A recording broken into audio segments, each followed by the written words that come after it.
আলহামদুলিল্লাহি কাফা ওয়া সালামুন আলা ইবাদিহি আল্লাযিনা ইসতাফা আম্মা বা'দ আউযু বিল্লাহি মিনাশ শাইতানির রাজীম বিসমিল্লাহির রহমানির রহিম কুল্লু নাফসিন যায়িকাতুল মাউত ওয়া ক্বালা তাআলা লা তামুতুন্না ইল্লা ওয়া আনতুম মুসলিমুন। সবাইকে দরুদ শুকরিয়া আল্লাহুম্মা সাল্লি আলা সাইয়্যিদিনা ওয়া নাবিয়িনা ওয়া শাফিঈনা ওয়া হাবিবিনা ওয়া মাওলানা মুহাম্মাদ সাল্লাল্লাহু আলাইহি ওয়া আলা আলিহি ওয়া আসহাবিহি ওয়া বারাকা ওয়া সাল্লাম। আল্লাহুম্মা সাল্লি আলা সাইয়্যিদিনা ওয়া নাবিয়িনা ওয়া শাফিঈনা ওয়া হাবিবিনা ওয়া মাওলানা মুহাম্মাদ সাল্লাল্লাহু আলাইহি ওয়া আলা আলিহি ওয়া আসহাবিহি ওয়া বারাকা ওয়া সাল্লাম। আলহামদুলিল্লাহ। ঐতিহ্যবাহী পূর্ব বালাগ্রাম মন্তেরডাঙ্গা মদিনাতুল উলুম এতিমখানা মাদ্রাসা কর্তৃপক্ষের উদ্যোগে আয়োজিত আজকের 11তম বাৎসরিক মাহফিলের সম্মানিত সভাপতি, উপস্থিত মুআজ্জাজ ওলামা হযরত, দূর দূরান্ত থেকে আগত দিনদার ইমানদার আমার ইসলাম দরদি বাবাজি ও ভাইজানেরা, পর্দার অন্তরালে শ্রবণরতা আমার স্নেহময়ী মা ও বোনেরা এবং আমার স্নেহের কচিকা আচার, আপনারা বাদ মাগরিব থেকে নিয়ে দীর্ঘ রাত পর্যন্ত বিভিন্ন ওলামা হযরতের জবান থেকে কোরআন হাদিসের আলোকে অত্যন্ত মূল্যবান আলোচনা শুনেছেন। এখন আমি নালায়েক আপনাদের সামনে উপস্থিত। আল্লাহ পাক যদি তৌফিক এনায়েত করেন এবং সাথে সাথে আপনারা যদি অন্তর থেকে দোয়া করেন, আমি আপ্রাণ চেষ্টা করব কোরআন এবং হাদিসের আলোকে সংক্ষিপ্ত কিছু কথা আপনাদের সামনে বলার জন্য। আসুন সর্বপ্রথম ওই পাকজাতের দরবারে শুকরিয়া জ্ঞাপন করি, যিনি আজকের এই সময়ে এ জমিনের বুকে কোটি কোটি মানুষকে বিবিধ প্রকার নাফরমানির মাঝে নিমজ্জিত রেখে আমাকে আপনাকে আজকের এই কোরআন হাদিসের আলোচনার মজলিস রিয়াজুল জান্নাহ তথা বেহেশতের বাগিচায় অল্প সময় বসার সুযোগ করে দিয়েছেন। এই জন্য একটু জবান খুলে জোরে সরে ওই পাকজাতের শুকরিয়া সকলে একবার বলি আলহামদুলিল্লাহ। বাবাজিরা, ভূমিকা নেওয়ার মতো সময় আমার হাতে নাই। এখন বাজে অলরেডি 11টা 14 বাজে। আমি এতক্ষণ ওসি সাহেবের সাথে বসা ছিলাম মাদ্রাসার ভিতরে। ওসি সাহেব বারবার করে বলছেন আমি 10টা পর্যন্ত অনুমতি দিছি, সেখানে রাত 12টা বাজে যাইতেছে, তারপরেও শেষ করবেন, এটা কেমন কথা? আমি বারবার করে বলছিলাম আজ সময় মতো দেওয়ার জন্য, দিতে দিতে সে 11:15টার সময় মাইক দিল আমাদের। কি আলোচনা করবে এখন বলেন? ভালো করে বুঝেন, ওয়াজ শোনা নফল, নামাজ পড়া ফরজ। সারা জীবন যদি কোনো মানুষ কোনোদিন ওয়াজ নাও শোনে, এই কারণে তাকে জাহান্নামে যাওয়া লাগবে না। কিন্তু অধিক রাত্রি পর্যন্ত ওয়াজ শুনতে শুনতে যেই মানুষগুলা নিয়মিত ফজরের নামাজ আদায় করে প্রতিদিন, এর একটা লোকেরও যদি কালকে ফজরের নামাজ কাজা হয়, এই ওয়াজ দিয়ে কোনো লাভ হবে না, গোষ্ঠী শুদ্ধ জাহান্নামে যাবে।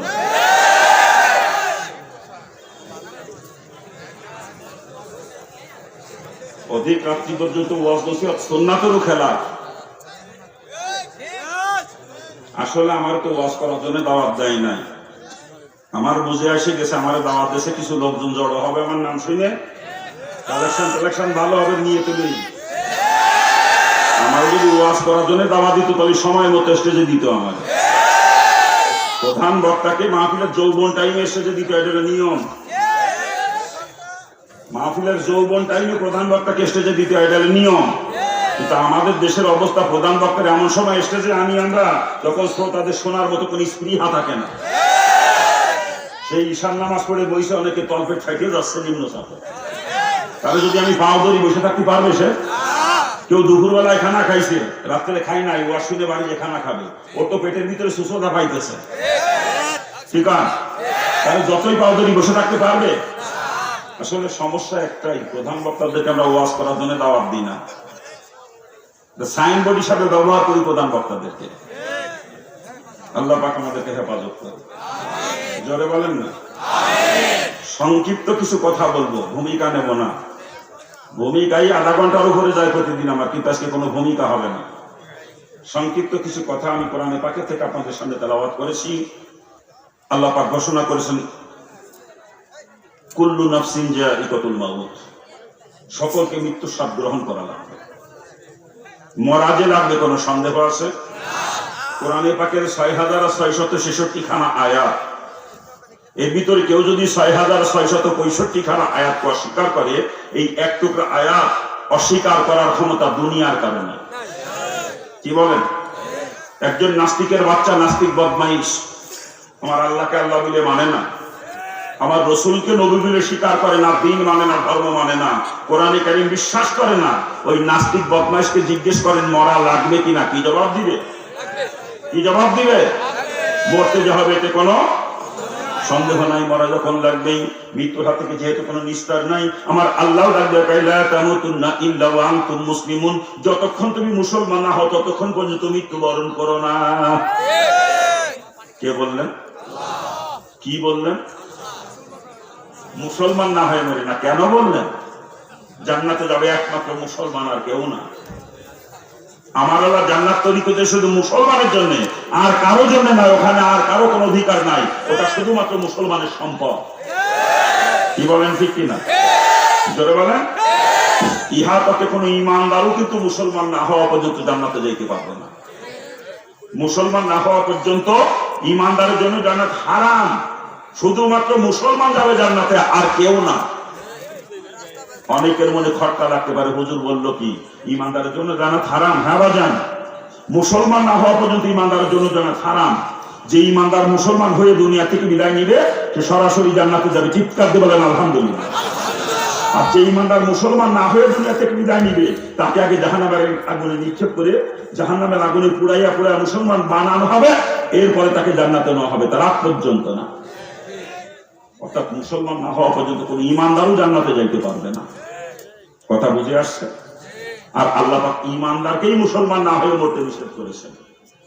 ইয়া আইয়ুহাল্লাযীনা আমানু, এই ইমানদারের গোষ্ঠী, ইত্তাকুল্লাহ, আমি আল্লাহকে ভয় করো, হাক্কা তুকাতিহি, ঠিক যেরকম ভয় করা দরকার।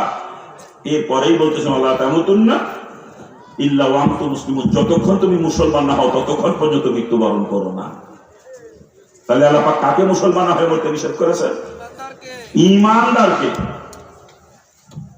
এই কথাটা আমার বুঝে এতটুকু আসছে যে ইমানদার আর মুসলমানের মাঝে মনে হয় কিছু পার্থক্য আছে। কি বলেন আপনারা? যদি পার্থক্য নাই থাকবে, আল্লাহ পাক কেন ইমানদারকে মুসলমান হতে বলবেন? ঠিক না? নিশ্চয়ই পার্থক্য আছে। পার্থক্য কি? ইমানদার কাকে বলে আর মুসলমান কাকে বলে, এ সম্পর্কে সংক্ষিপ্ত কিছু কথা হবে। দোয়া করেন আল্লাহ পাক যেন বলার তৌফিক দেন। ইমানদারকে, ইমান কি জিনিস আমার আল্লাহ কোরআনে পাকে পরিষ্কার করে জানিয়েছেন। আল্লাযীনা ইউমিনুনা বিল গায়ব, গায়েবকে বিশ্বাস করার নাম হচ্ছে ঈমান। আর ঈমানের সর্বপ্রথম দাবি হচ্ছে আমানতু বিল্লাহ, আল্লাহর প্রতি বিশ্বাস স্থাপন করা ঈমানের সর্বপ্রথম দাবি। ঠিক না? আরে রাখেন দিয়ে এখন সব ফাজলামি শুরু করছেন, ডাক্তার শোনায় সব।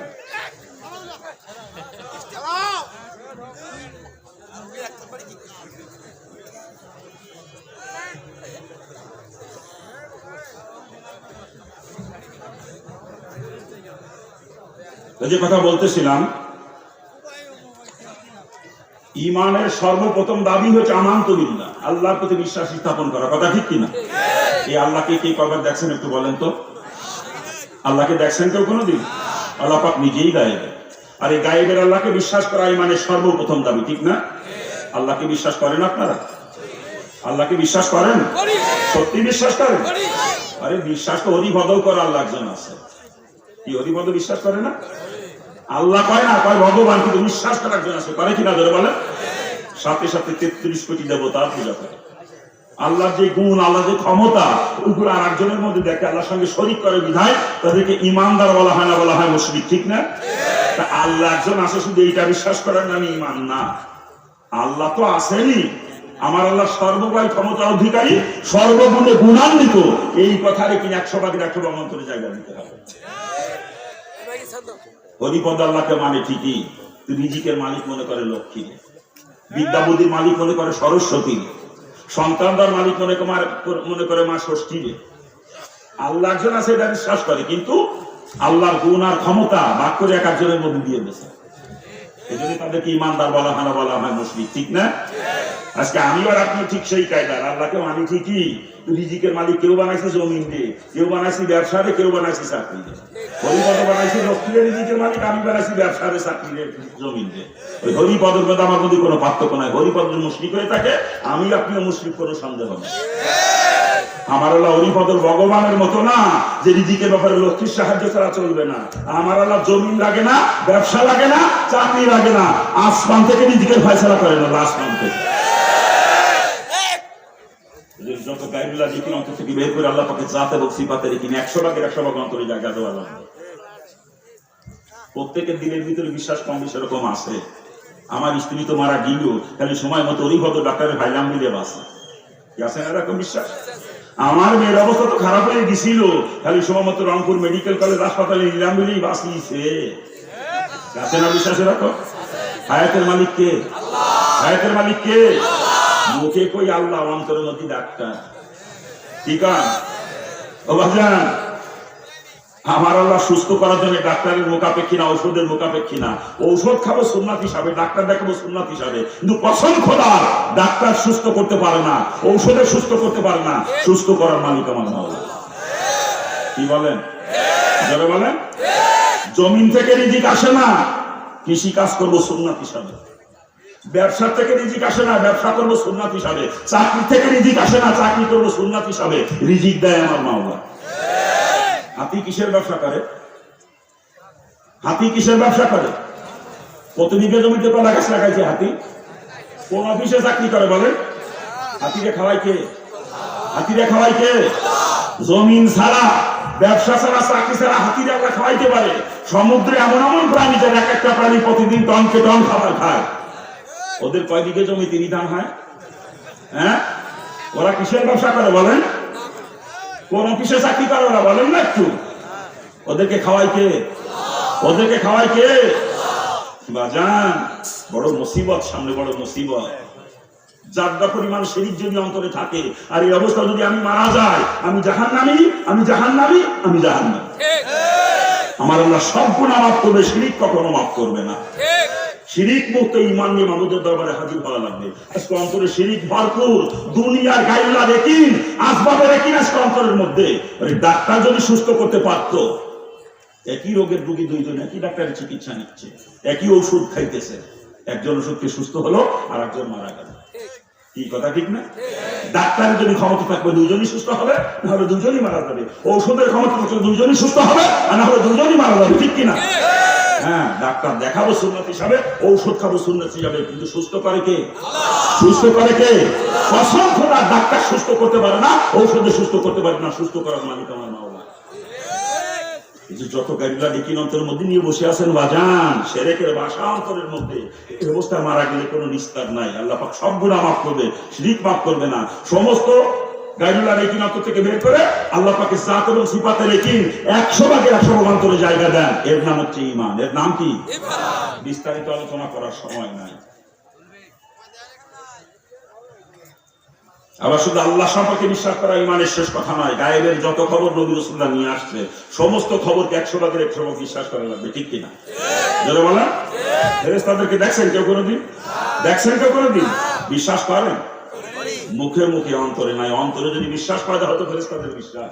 আমার দুই কাঁধে দুজন বসে আছে, কিরামান কাতিবিন, 24 ঘন্টা মনিটরিং করতেছে আমাকে। 24 ঘন্টা আমার প্রতিটা শ্বাস প্রশ্বাস লিপিবদ্ধ হইতেছে, আমার প্রতিটা পদক্ষেপ লিপিবদ্ধ হইতেছে, আমি থুতু ফেললেও লিপিবদ্ধ হইতেছে, ঠিক না? এই বিশ্বাস যদি আমার অন্তরে পয়দা হতো, আমার কাঁধে দুজন বসে আছে, 24 ঘন্টা আমাকে মনিটরিং করতেছে, আমি 24 ঘন্টা ক্যামেরার সামনে আছি, এই বিশ্বাস যদি অন্তরে জমা করতে পারতাম, যত গভীর যোজনী হোক, যত অন্ধকারের মধ্যেই হোক, যত গোপনীয়তার মধ্যেই হোক না কেন, আমি কোনো অন্যায় কাজ করতে পারতাম না, কোনো গুনাহ কাজ আমার দ্বারা করা সম্ভব হতো না, ঠিক না?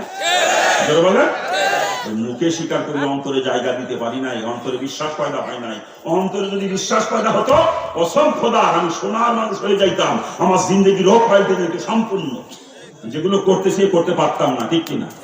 যারা বলে আর শুধু মুখে স্বীকার করার নাম ঈমান না, মুখে তো স্বীকার করতে হবে, অন্তর থেকে বিশ্বাস করা লাগবে, কাজে পরিণত করে দেখাইতে হবে, নাম হচ্ছে ঈমান। ইকরার বিল লিসান, তাসদীক বিল জিনান, আমল বিল আরকান, তিনটা সমন্বয় হচ্ছে ঈমান। আমরা শুধু মুখে স্বীকার করি, অন্তরে জায়গা দিতে পারি না এখন। ওই আখিরাতের বিশ্বাস যদি খালি অন্তরে পয়দা হতো, আমাকে ওয়াজ নসিহত করা লাগতো না, আমি এমনিই ঠিক হয়ে যাইতাম। খালি আখিরাতের বিশ্বাসটা অন্তরে যদি জায়গা দিতে পারতাম। কবরের আযাবের বিশ্বাস যদি আমার অন্তরে জমা হতো, এমন কোন কাজ আমি করতে পারতাম না যেই কাজের কারণে কবর আযাব হবে। কথা ঠিক না? সব গায়েবে, সব গায়েবে। ভালো করে বুঝেন, হাসরের ময়দান কায়েম হবে, 50,000 বছরের সমান একটা দিন হবে। আজকে সূর্য 9,30,00,000 মাইল দূরে থেকে তাপ দিচ্ছে, সেদিন মাত্র আধা হাত মাথার উপরে থাকবে সূর্য। সূর্যের 13টা মুখ। কয়টা? 13টা মুখ। আজকে একটা মুখ নিচের দিকে আর 12টা উপরের দিকে। এই 9,30,00,000 মাইল দূরের থেকে এক মুখে তাপ দেয়, তারপরেও সহ্য করতে পারি না। আর সেদিন সূর্যকে উল্টায় দেওয়া হবে, 12 মুখ নিচের দিকে, এক মুখ উপরের দিকে যাবে, আধা হাত মাথার উপর থেকে তাপ দিবে। কি পরিমাণে তাপ হবে একটু চিন্তা করেন। আজকে 9,30,00,000 মাইল দূরে থেকে এক মুখে তাপ দেয়, তাই সহ্য করতে পারি না। চান্দি ফেঁকে যায় যায় ভাব রোদ্রে। কথা ঠিক না? আর ওই দিন কি অবস্থা হবে একটু চিন্তা করেন। রাসূল হাদিসের ভিতরে পরিষ্কার করে জানিয়েছেন, সেদিন সূর্যের তাপের চোটে জমিন পুড়ে তামার মতো টকটকে লাল হয়ে যাবে। মানুষের মাথার খুলিগুলো টাস টাস করে বাস্ত হতে থাকবে, হাসির ময়দানে টাস টাস করে বাস্ত হতে থাকবে। আর মাথার মগজগুলো ভাত যেমন উতলায় উতলায় ফ্যান করে চতুর্দিকে পাতিলে, ওরকম মাথার মগজগুলো উতলায় উতলায় পড়তে থাকবে। এত ভয়াবহ অবস্থা হবে। ওদিন বাঁচার একমাত্র রাস্তা হলো আল্লাহ পাকের আরশে আজিমে নিচে জায়গা পাওয়া, আরশে আজিমে ছায়ার জায়গা পাওয়া। আর কোনো ছায়ার জায়গা থাকবে না, একমাত্র ছায়ার জায়গা আল্লাহ পাকের আরশে আজিমের ছায়া। কথা ঠিক কিনা?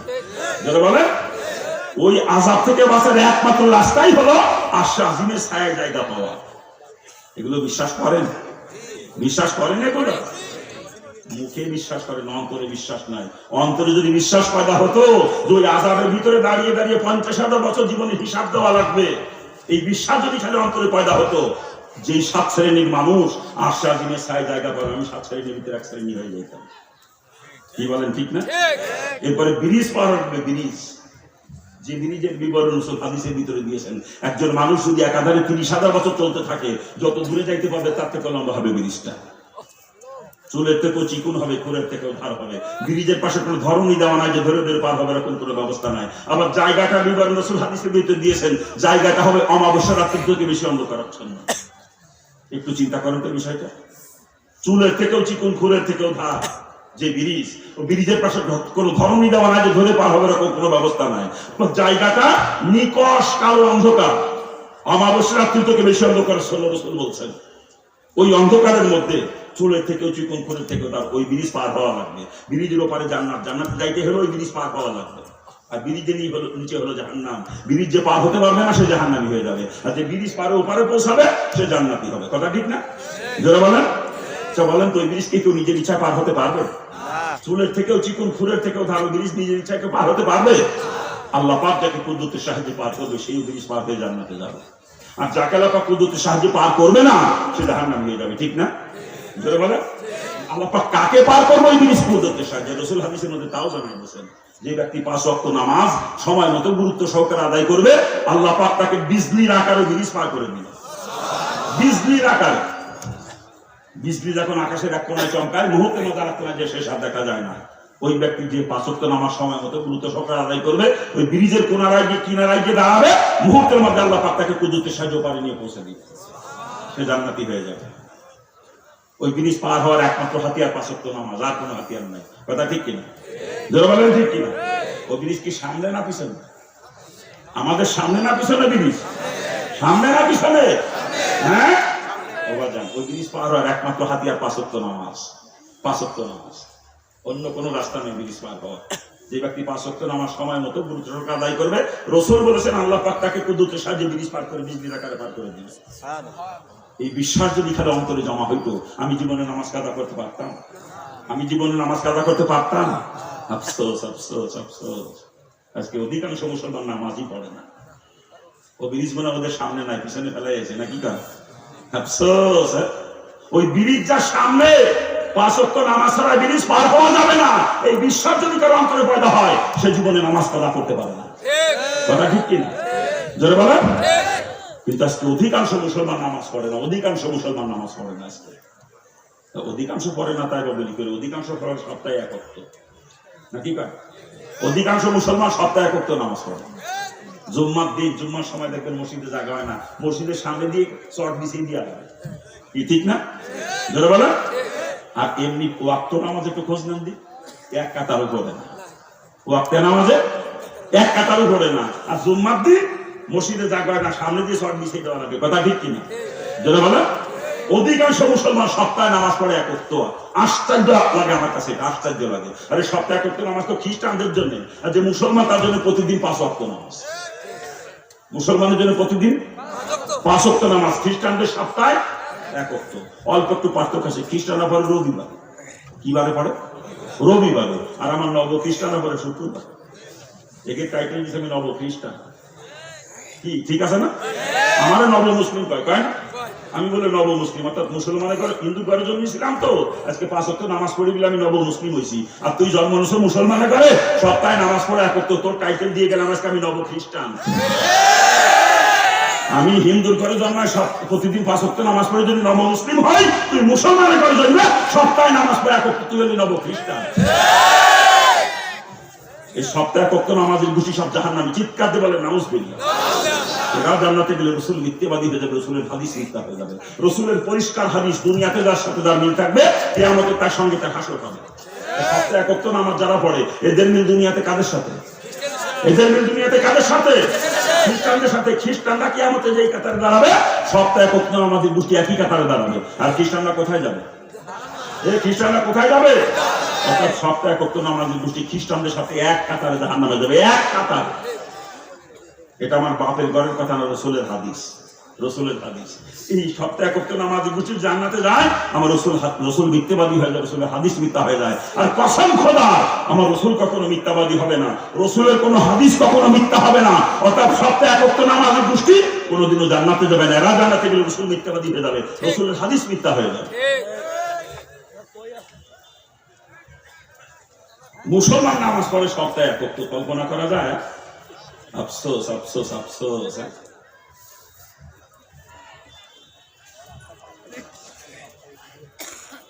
কি হয়েছে? কথা বললেন না, আমার কানা বাজার সঙ্গে কথা বলতে। কোথায় রাখছি কথা? মুসলমানের নামাজ কি করে কাজা হয় আমার বেরিয়ে ধরে না। হিন্দু থাকতে হাদিস পড়ছি, হিন্দু থাকতে এক ওয়াক্ত নামাজ যদি কেউ কাজা করে, কমপক্ষে 2,88 লক্ষ বছর জাহান্নামের আগুনে এসে যাবে। জাহান্নামের এক মুহূর্তের আযাব সহ্য করার ক্ষমতা কারণ নাই, এক মুহূর্ত। কসম কথা, আমি পারবো না সহ্য করতে। হিন্দু থাকতে কোরআন হাদিস পড়তাম, হিন্দু থাকতে। আর জাহান্নামের বিবরণ যখন পড়তাম, অন্তরের মধ্যে কাঁপিয়ে কাঁপিয়ে উঠতাম। আর এই আযাবকে আমি সহ্য করবো? এটা সহ্য করার মতো না, কোনো মানুষ সহ্য করতে পারবে না। ওই জাহান্নামের আযাবের ভয় যখন অন্তরে জমা হয়েছিল, তখন পাগলের মতো হয়ে গেছিলাম, কেমনে বাঁচবো আমি আযাব থেকে, এটা আমি সহ্য করতে পারবো না। কেমনে বাঁচবো? তখন কিসের মা বাপ, কিসের আত্মীয় স্বজন, কিসের অর্থ সম্পদ, কিসের নেতৃত্ব কর্তৃত্ব, কোনো কিছু আমাকে আটকে রাখতে পারে না, কোনো কিছু আটকে রাখতে পারে নাই। সবকিছু লাথি মারি বের করে চলে আসছে জাহান্নাম থেকে বাঁচার জন্য। ওই জাহান্নামের ভয়টা ইসলাম গ্রহণ করছি, অন্য কোনো কারণে না। আমি আযাব আমি এক মুহূর্তের জন্য সহ্য করতে পারবো না, এক মুহূর্তের জন্য না। যে আযাব এক মুহূর্তের জন্য সহ্য করতে পারবো না, এক ওয়াক্ত নামাজের কারণে 2,88 লক্ষ বছর ওই আযাব ভোগ করা লাগবে। এ কোনো মুসলমান করতে পারে? এ কোনো মুসলমান করতে পারে? মুসলমানের নামাজ কি করে কাজা হয় আমার বেরিয়ে ধরে না। আপনার দোয়ার বরকতে 32 বছর ইসলাম গ্রহণ করছে। এই 32 বছর চলতেছে মুসলমান হওয়ার বয়স। 32 বছরের মধ্যে এক ওয়াক্ত নামাজ কাজা করতে পারি না, খালি জাহান্নামের ভয়তে। ওই আযাব আমি এক মুহূর্তের জন্য সহ্য করতে পারবো না। আর এক ওয়াক্ত নামাজের কারণে কমপক্ষে 2,88 লক্ষ বছর জাহান্নামের আযাব ভোগ করা লাগবে, এ আমি পারবো না। অতএব আমার নামাজ কাজা হতে পারে না, কথা ঠিক কিনা? এই 32 বছরের মধ্যে এক ওয়াক্ত নামাজ কাজা করি না, শুধু জাহান্নামের ভয়তে করতে পারি না। অনেক সময় জামাত পাই না, সফরে থাকি, জামাত পাই না। অনেক সময় একা পড়তে হয় নামাজ, জায়গায় যে পৌঁছে দেখি জামাত পার হয়ে গেছে, তখন একা পড়ি নামাজ। অনেক সময় গাড়ির সিটে বসেও নামাজ পড়তে আমার, কারণ জায়গায় যে পৌঁছাইতে ওক্তই থাকবে না, নামাজ কাজা হয়ে যাবে। গাড়ির সিটে বসে নামাজ পড়ে, কিন্তু অজু নাই, অজু নাই, কি করবো? গাড়ি থেকে জায়গায় যে নাইমে অজু করে নামাজ পড়বো, ওক্ত থাকবে না, নামাজ কাজা হয়ে যাবে। তখন গাড়ি গ্লাসে ধুল লাগে না, ওই ধুলের সাথে হাত মেরে তায়াম্মুম করে গাড়ির সিটে বসে নামাজ আদায় করি। কিন্তু এক ওয়াক্ত নামাজ কাজা করতে পারি না, খালি জাহান্নামের ভয়তে। মুসলমানের নামাজ কি করে কাজা হয় আমার বেরিয়ে জানে না। এ মুসলমান, তোরা তো জাহান্নামের আযাব সহ্য করতে পারবা নাকি? সহ্য করতে পারবেন তো? যদি সহ্য করার ক্ষমতা থেকে নামাজ পড়ার দরকার নাই। ওই সহ্য করার ক্ষমতা না থেকে পাও ধরে বলতেছি, নামাজ জীবনে কাজা করেন না। পাও ধরে বলতেছি, নামাজ জীবনে কাজা করেন না। রাসূলের পরিষ্কার হাদিস, বুখারী মুসলিমের হাদিস, মাল ফারকু বাইনাল আবদি ওয়াল কুফরি তারকুস সালাহ। মুসলমান কাফেরের মধ্যে একমাত্র পার্থক্য হচ্ছে নামাজ। যে নামাজ পড়ে সে মুসলমান, আর যে নামাজ পড়ে না সে কাফের।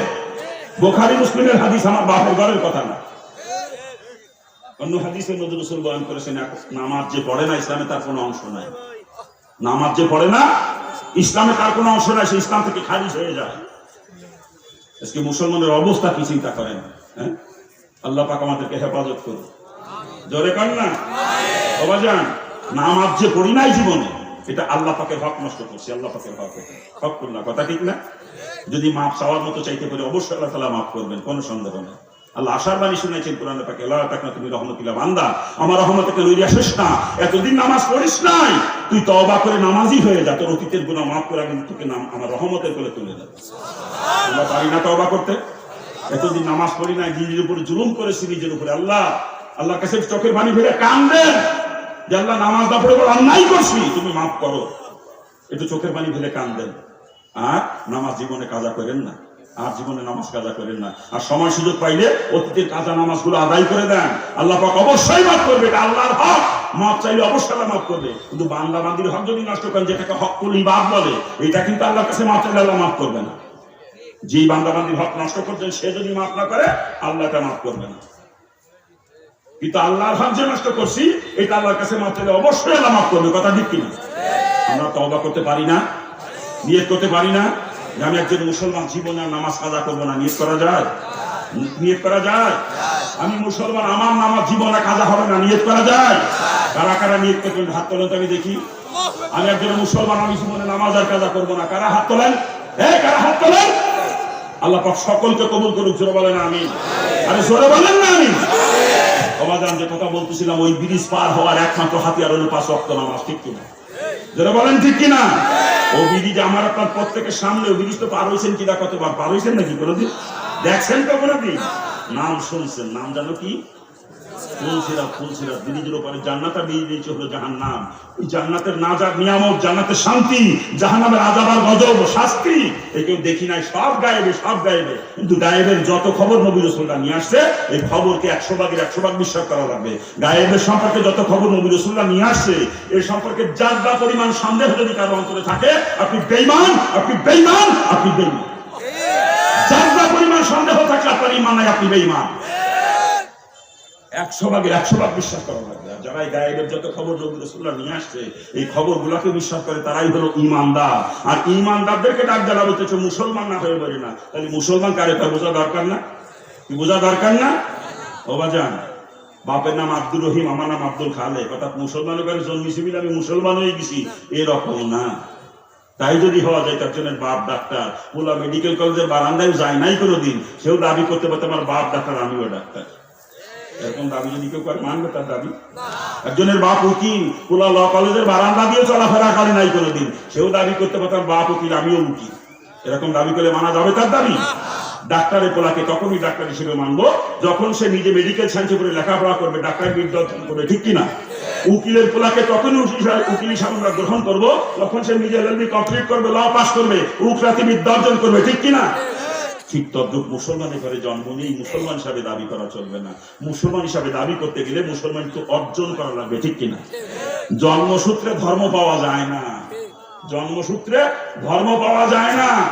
জন্মসূত্রে ধর্ম যদি পাওয়া যায়, তো নূহ আলাইহিস সালামের পোলা কেনানও মুসলমান হইত, কি কথা ঠিক কিনা? আর আজরের বেটা ইব্রাহিম আলাইহিস সালাম মূর্তি পুজো কইত, কি কথা ঠিক না? জোরে বলে। জন্মসূত্রে ধর্ম পাওয়া যায় না, ধর্ম অর্জন করতে হয়। মুসলমানিত্ব অর্জন যদি করতে পারেন তাহলে আপনি মুসলমান। আর যতদিন মুসলমানিত্ব অর্জন করতে না পারবেন, ওই যতই মুসলমান বলে দাবি করেন না কেন, সমাজের মানুষ আপনাকে মুসলমান বলে মানবে। বাংলাদেশ সরকারের আদমশুমারির খাতে আপনার নামটা মুসলমানের দপ্তরে ঠিকই থাকবে, কিন্তু আল্লাহ পাকের দপ্তরে অতক্ষণ আপনি মুসলমান না যতক্ষণ আপনি মুসলমানিত্ব অর্জন করতে না পারবেন। যদি মুসলমানের ঘরে জন্ম নিয়েই মুসলমান হওয়া যায় না, আবার গরু খায় জন্মের খাওয়া, এই কারণে মুসলমানের কিছু তাও না। তাই যদি হওয়া যায়, তো শকুনে তো সব থেকে বড় মুসলমান। আমি আর আপনি কত মশলাপাতি দিয়ে সিদ্ধ করিয়ে রান্না করে খাই গরু নরম বানাইয়ে, তারপরেও পেটের মধ্যে যে কতজনের কত অসুবিধা ঘটায় না? কারো অ্যালার্জি সাথে, কারো আবার প্রেশারে ধাক্কা মারে, কারোর গ্যাস বাড়ে, কারোর আমসাতে, কারোর আবার কষা হয় নাকি কান কি জোরে বলে? সিদ্ধ করে নরম বানা রান্না করে খায়, তারপরেও পেটের ভিতরে যে কত অসুবিধা গটায় গরুতি। আর বেচারা শকুন কিন্তু কাঁচা খাইয়ে হজম করে, কিন্তু গরু খাইলে যদি মুসলমান হওয়া যাইতো, শকুন আমার আপনার থেকে বড় মুসলমান হইত। কি কথা কন না কেন? আরে বর্তমান হিন্দুরা জন্মের খাওয়া খায়, গরু জন্মের খাওয়া খায়, তবে প্রকাশ্যে খায় না, গোপনে খায়। কথা ঠিক না? ওই দেখেন কুরবানি আসা কি লাগছে, আবার চোখ তো দেখ কৃষির মধ্যে চুপ করে থাকেন। সময়টা যদি আবার ওয়াজও শুনতে চায়, কোথায় রাখছি কথা, কোথায় রাখছি কথা? হ্যাঁ,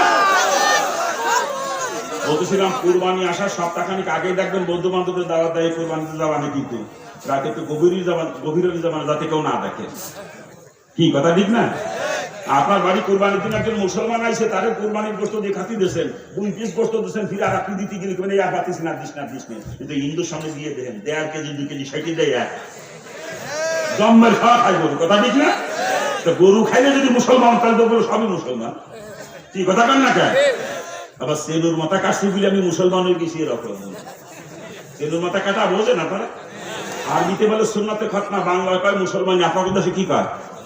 মুসলমানই কয়। আমার এলাকায় মুসলমানই কয়, কিন্তু গ্রাম এলাকায় দেখছি গ্রাম্য মহিলারা সেনুর মাথা কাটাও কয়, গ্রাম্য ভাষা। একদিন এই পুকুর কাছে কয় মহিলা এক জায়গায় এরকম কবলা করতেছে, ও মুখী ফুলা সেনুর মাথা কাটছে, ও মুখী ফুলা সেনুর মাথা কাটছে, এরকম কবলা করে। আমার কাছে শুনে খুব মজা লাগছিল কথাটা, এই জন্য আমি মাঝে মাঝে কই যাচ্ছি।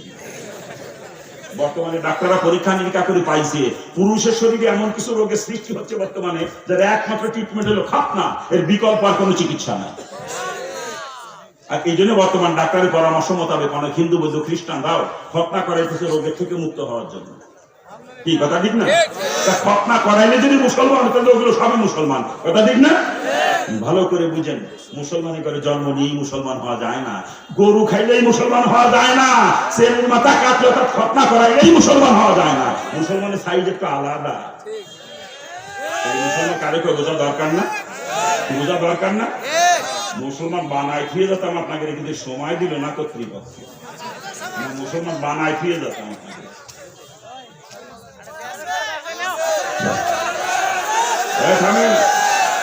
মুসলমান ওই ব্যক্তি যার ঈমান আছে, সুন্নাত তরিকায় জিন্দেগি চলে, সেই হচ্ছে মুসলমান। A to Z, up to bottom, ছোটবেলা থেকে শুরু করে জাতিসংঘ পর্যন্ত যেখানে মুসলমান অবস্থান করবে, তার জিন্দেগি চলতে হবে রাসূলের তরিকায়। তাতে যদি ঈমান থাকে তবে আপনি মুসলমান। অর্থাৎ যার ঈমান আছে, রাসূলের তরিকায় জিন্দেগি চলে, সেই হচ্ছে মুসলমান। এই কথাটা আল্লাহ কোরআনে পাকের মধ্যে বিভিন্ন জায়গায় বিভিন্ন কায়দায় বোঝানোর চেষ্টা করেছেন। ইন্নাল্লাযীনা আমানু ওয়া আমিলুস সালিহাত, এই দুইটা গুণ যার মধ্যে যার ঈমান আছে, নেক আমল করে, এরাই হলো মুসলমান। আর এরাই জান্নাতে যাবে, আর কেউ যাবে না। এদের সম্পর্কে আল্লাহ কোরআনে পাকে বিভিন্ন খোঁজ খবর শুনেছেন। এক জায়গায় বলছেন কানাত লাহুম জান্নাতুল ফিরদাউসি নুজুলা, আর এক জায়গায় বলছেন জান্নাতুন তাজরি মিন তাহতিহাল আনহার। এদের সম্পর্কে আল্লাহ পাক বিভিন্ন খোঁজ খবর শুনেছি কোরআনে পাকে বিভিন্ন জায়গায়, অর্থাৎ এরাই জান্নাতে যাবে। কথা ঠিক কিনা? যার ঈমান আছে, নেক আমল করে। আর নেক আমল কারে কয় তাও তো আমরা বুঝি না।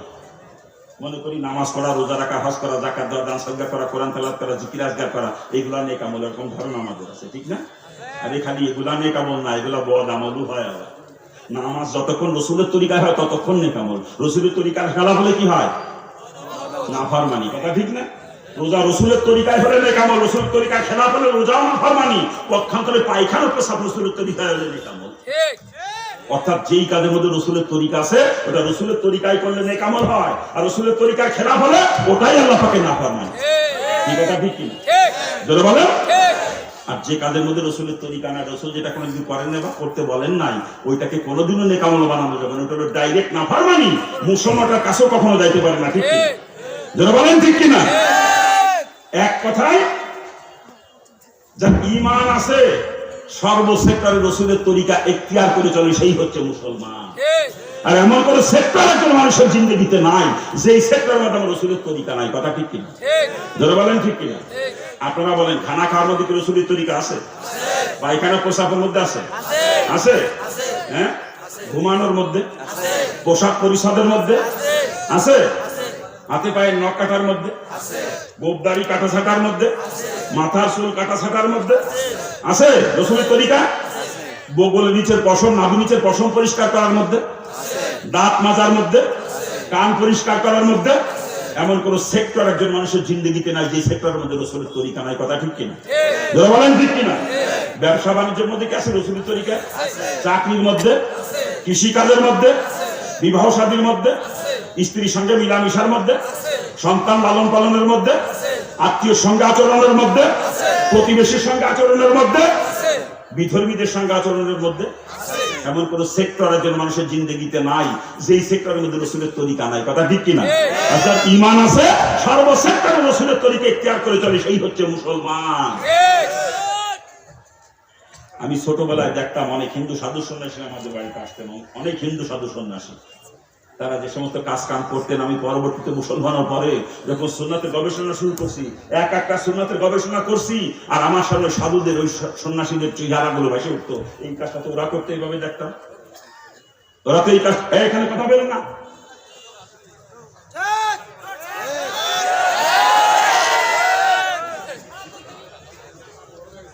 কোথায় রাখছি কথা?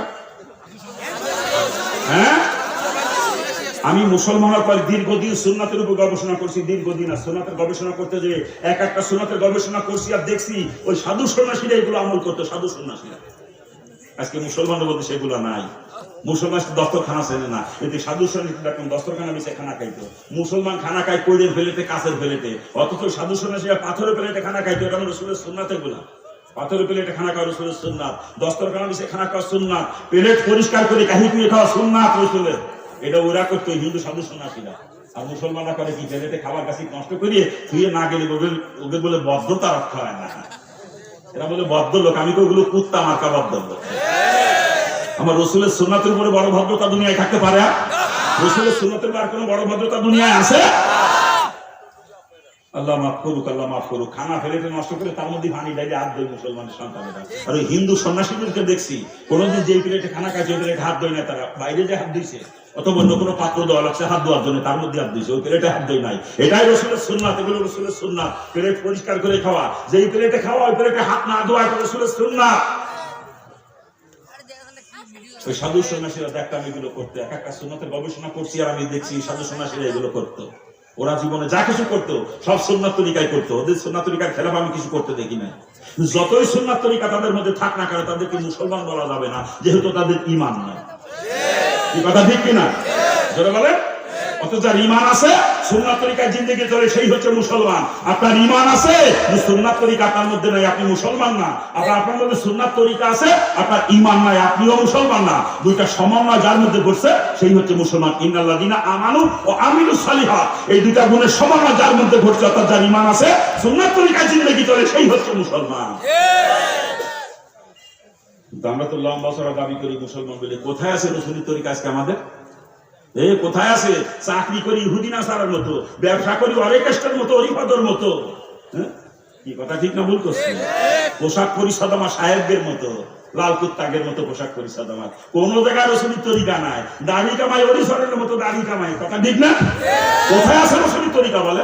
কোথায় আছে রসুলের তরিকা? বর্তমান সমাজে বিয়ে শাদী যা হচ্ছে আমাদের, তা কি রসুলের তরিকায় হচ্ছে? মুসলমানের বিয়ে বর্তমান রসুলের তরিকায় হয়। অথচ সুন্নাত তরিকা ব্যতীত কোন আমলই আল্লাহর দরবারে গ্রহণযোগ্য না। সুন্নাত তরিকা ছাড়া কোন আমলই আল্লাহ কবুল করে না। কথা ঠিক কিনা? আপনি নামাজ পড়েছেন সুন্নাত তরিকার খেলাফ, নামাজ হবে? রোজা রেখেছেন সুন্নাত তরিকার খেলাফ, রোজা হবে? ঠিক তদ্রুপ বিয়ে করেছে সুন্নাত তরিকার খেলাফ, আপনার বিয়ে হয় নাই বাজার, আপনার বিয়ে হয় নাই, আপনার বিয়ে হয় নাই। সুন্নাত তরিকার খেলাফ কোন আমলই আল্লাহ কবুল করে না। যে বিয়ে আল্লাহ কবুল করে নাই ও বিয়ে কোনো বিয়েই না। কথা ঠিক না? স্বামী স্ত্রী নামে সারা জীবন যে মিলামিশা করতেছেন, অবৈধ মিলামিশা, জিনা। জিনা আর জিনার মাধ্যমে সন্তান জন্ম নিলে ওটা কি হয় কান্ত? ধরে বলে অবৈধ সন্তান, হারামদাদা হারামদাদি, যাওরা যাওরা। কি কথা ঠিক কিনা? আজকে যেখানে ওয়াজ করতে যায় গার্জিয়ানরা খালি অভিযোগ করে, হুজুর ছেলে ম্যারেজ কালে মা বাপের কথা শোনে না, মা বাপের খেদমত করেন, এই ওয়াজ একটু করবেন। ওতে মা বাপের কথা শুনে মা বাপের খেদমত করে, হুজুর এই ওয়াজ একটু করবেন। অধিকাংশ এলাকার গার্জিয়ান আমাদেরকে অভিযোগ করে। আমি বলি কথা যে শুনবে, ওর জন্ম কি বৈধ নাকি ওটা যাওরা? হ্যাঁ না, আপনার বিয়ে কি সুন্নাত তরিকায় হয়েছে? যদি হয়ে থাকে তাহলে বৈধ। ও অবশ্যই মা বাপের কথা শুনবে, ওর জন্য কোনো ওয়াজ নসিহত লাগবে না, ও অটোমেটিক মা বাপের খেদমত করবো, অটোমেটিক। সুন্নাত তরিকা যদি আপনার বিয়ে না হয়ে থাকে, আপনার বিয়ে যদি সুন্নাত তরিকায় না হয়, আল্লাহ বিয়ে কবুল করে নাই, আপনি জন্ম দিয়েছেন জাউরা জাউরা, ও জাউরা জীবনে কোনোদিনও মা বাবার কথা শুনবে না। ওরে ওয়াজ বাইকে খাওয়ালেও কোনো লাভ হবে না। পীর সাহেবের বাইকে তাবিজ বানায় গোলা ঝুলে দিবা, তাও মা বাবার খেদমত করবে না কোনো। যার সন্তান কখনো মা বাবার কথা শোনে না, কথা ঠিক কিনা? যারা বলেন ঠিক কিনা? আর এই কারণে বর্তমান দেখবেন অধিকাংশ মা বাপরে কিভাবে লাঞ্ছনা দেয় সন্তানরা। ছেলেকে বিয়ে করার পরে স্ত্রীর কথা মতো বাপরে গান ডাকাতে বাড়িতে বের করে দেয়, মারে জুতো ধরে পিটে। আমি নিজে দেখছি, স্ত্রীর কথা মতো করে না। কারণ কি? ওগুলো জন্ম অবৈধ। ওগুলো জন্ম কি? অবৈধ। বৈধ সন্তান কখনো মা বাপের নাফরমানি করে না। আপনার বিয়েই তো হয় নাই, জন্ম দিয়েছেন যাওরা, ও সব কথা শুনবে কি করে বলে? খালি কই ছেলে মেয়ে কথা শোনে না। কি কায়দারে কায়দাটা কি? বিয়ে স্বামী কি সাইজ আমি দেখি, আমার আশ্চর্য লাগে। এরা বলে মুসলমান, আমি হিন্দুর বাচ্চা, জন্মের পর থেকে দেখলাম আমার সন্ধ্যা এগুলো করে। কিন্তু আজকে মুসলমান দিকে আপনারা মুসলমানরা ওই হিন্দুদেরকে ছেড়ে এক ধাপ নিচে নেমে গেছেন। আপনাদেরকে মুসলমানদের বাপ তো ঘৃণা লাগে আমার কাছে। কি আর মুসলমান আপনারা? ইসলাম তো আপনাদের মধ্যে নাই। কারণ যা আপনারা করেন এগুলো মুসলমানের কাজ না। আপনারা খালি গরু খাইয়া ছেলের মাথা কেটে মুসলমান দাবি করেন, ইসলাম আপনাদের মধ্যে না। বিয়ে শাদীর কি সাইজ একটু বলবো না? বাদ দেবো, বলবো? দেখেন, এক মেয়ে 17 বার দেখে বিয়ে রাখে। একবার বন্ধু বান্ধব নিয়ে মেয়ে দেখে, একবার দুলা ভাইদেরকে নিয়ে মেয়ে দেখে। আপনাকে এলাকায় দেখে না? অথচ যেই ছেলে বিয়ে করবে, বিয়ে হওয়ার আগ পর্যন্ত ছেলের বাপের জন্য মেয়েটার চেহারা দেখা হারাম একেবারে কবি রাখবে না। ছেলে দেখবে মেয়েকে, মেয়ে দেখবে ছেলেকে। কারণ যাকে নিয়ে সারা জীবন সংসার করা লাগবে, শরীর তাকে পছন্দ করে ত্যাগ দিয়েছে। ছেলে মেয়ে উভয় উভয়কে দেখবে। আর ছেলের তরফ থেকে ছেলের মাহারাম মহিলারা মেয়েটাকে দেখতে পারবে, আর মেয়ের তরফ থেকে মেয়ের মাহারাম পুরুষরা ছেলেকে দেখতে পারবে। এভাবে পরস্পর দেখা দেখি পরে যদি উভয় উভয়কে পছন্দ করে, বিয়ে হয়ে যাবে। আর বিয়ে হয়ে যাওয়ার পরে শ্বশুরের জন্য বেটার বউ দেখাটা কোনো নিষেধ নাই। বরং বেটার বউ শ্বশুরের শুধুমাত্র শারীরিক খেদমত, যেটা গাও টিপা পাও টিপা, এই শারীরিক খেদমত বাদ দিয়ে আর যত প্রকার খেদমত আছে সব বেটার বউ করতে পারবে শ্বশুরের। কিন্তু ছেলের সঙ্গে বিয়ে হওয়ার আগ পর্যন্ত ছেলের বাপের জন্য মেয়েটার চেহারা দেখা হারাম একেবারে কবিরা না, কবিরা। এখানে মাসালা হচ্ছে, ছেলের সঙ্গে বিয়ে হওয়ার আগ পর্যন্ত ছেলের বাপের জন্য মেয়েটাকে বিয়ে করা যায় না।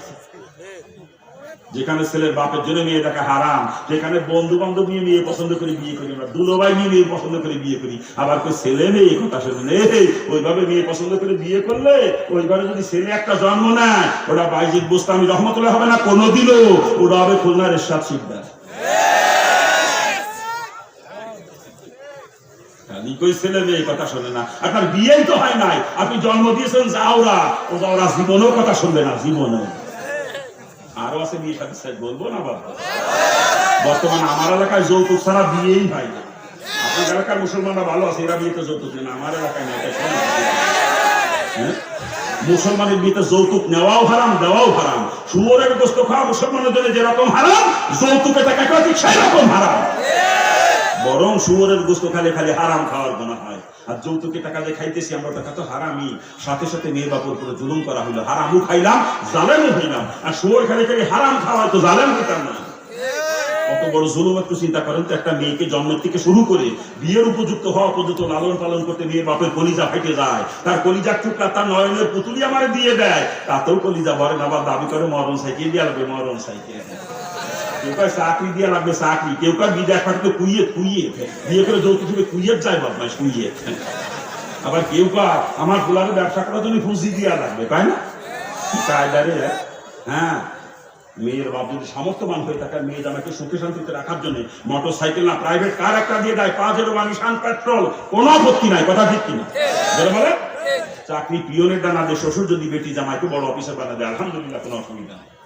আর কুয়েত না পাঠায় শ্বশুর যদি বেটি জামাইরে জাপান পাঠা দেয়, আরো ভালো না? জাপান পাঠা দিলে আরো ভালো না? আর ফার্নিচার যদি ট্রাক ভরে ভরে পাঠায়, ফার্নিচার নিয়ে যাওয়ার জন্য শ্বশুরের কোনো আপত্তি নাই। শুধু ব্যবসার পুঁজি না, শ্বশুর যদি বেটি জামাইকে ইন্ডাস্ট্রির মালিক বানা দেয়, কোনো অসুবিধা নাই, কথা ঠিক কিনা?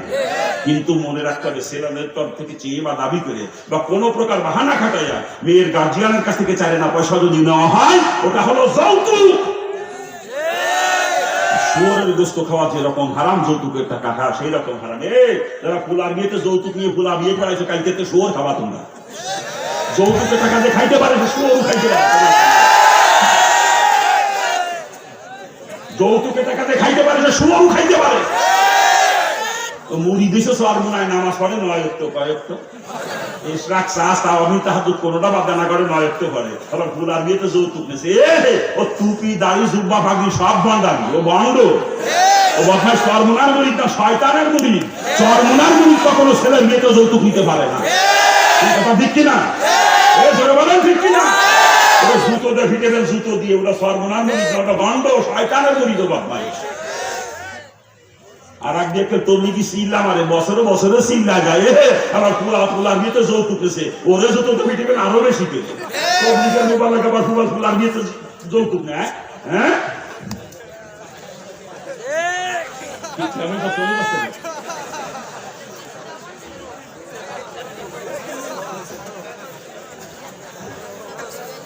খারাপ লাগতেছে আপনাদের খারাপ লাগতেছে আফসোস আফসোস যৌতুক নিয়ে করে বিয়ে পাকা ছেলে রে কথা শোনে না এই যৌতুক নিয়ে বিয়ে করলে এবার ছেলে যদি একটা জন্ম নেয় ওটা সরমনার বরহুম পীর সৈয়দ ফজলুল করিম রহমতুল্লাহ হবে না কোনোদিনও ওটা হবে শয়তান দেওয়ান বাড়ি আরো আছে বলবো না বাধ্য মুসলমানের বিয়েতে আমার এলাকায় গায়ে হলুদ দেয় আপনার এলাকায় মনে হয় গায়ে হলুদ দেয় এটা শোনা কয়েকটি এটা সব গায়ে হলুদ দেয় তাহলে গায়ে হলুদ সিস্টেম কি উড়ে বাপরে বাপ দেবরের বিয়ে তো ভাবিরা দেবরের গায়ে হলুদ মাখাইয়ে কসলায় কসলায় ডলে ডলে গোসল করার ভাবিরা দেবর ভাবিতে কসলায় গায়ে হলুদ দিন নাকি মূল করছি আমি অথচ দেবরার ভাবিতে দেখা দেওয়ায় হারাম কবিরা গুনাহ আর একটা কবিরা গুনাহ নিম্নতম সাজা ৭,০০০ বছর জাহান্নাম চিৎকার দিয়ে বলে নাউজুবিল্লাহ দেবরার ভাবিতে মাত্র একবার দেখা দিবে দুইজনের জন্য কমপক্ষে ৭,০০০ বছর জাহান্নামের ফয়সালা দুইজনের জন্য আর ভাবিরা দেবরের গায়ে হলুদ মাখায় দেবরের কসলায় ডলে ডলে গোসল করায় এভাবে দেবর ভাবিতে কসলি গায়ে হলুদ মাখায় বিয়ে হয় আবার তার ছেলে মেয়ে কথা শুনে বিয়া কেলের গোষ্ঠী ওই ঘরে মেয়ে যদি একটা জন্ম নেয় ওইভাবে গায়ে হলুদ দিয়ে বিয়ে হইলে ওটা রাবেয়া বসরি হবে না কোনোদিনও ওটা হবে তসলিমা নাসরিন ওই ছেলে মেয়ে কথা শোনে না ছেলে মেয়ের দোষ না দোষ তোর বিয়ে হয় না তুই বিয়ে করছো সুন্নাত তরিকার খেলা তুই জন্ম দিছো যাওরা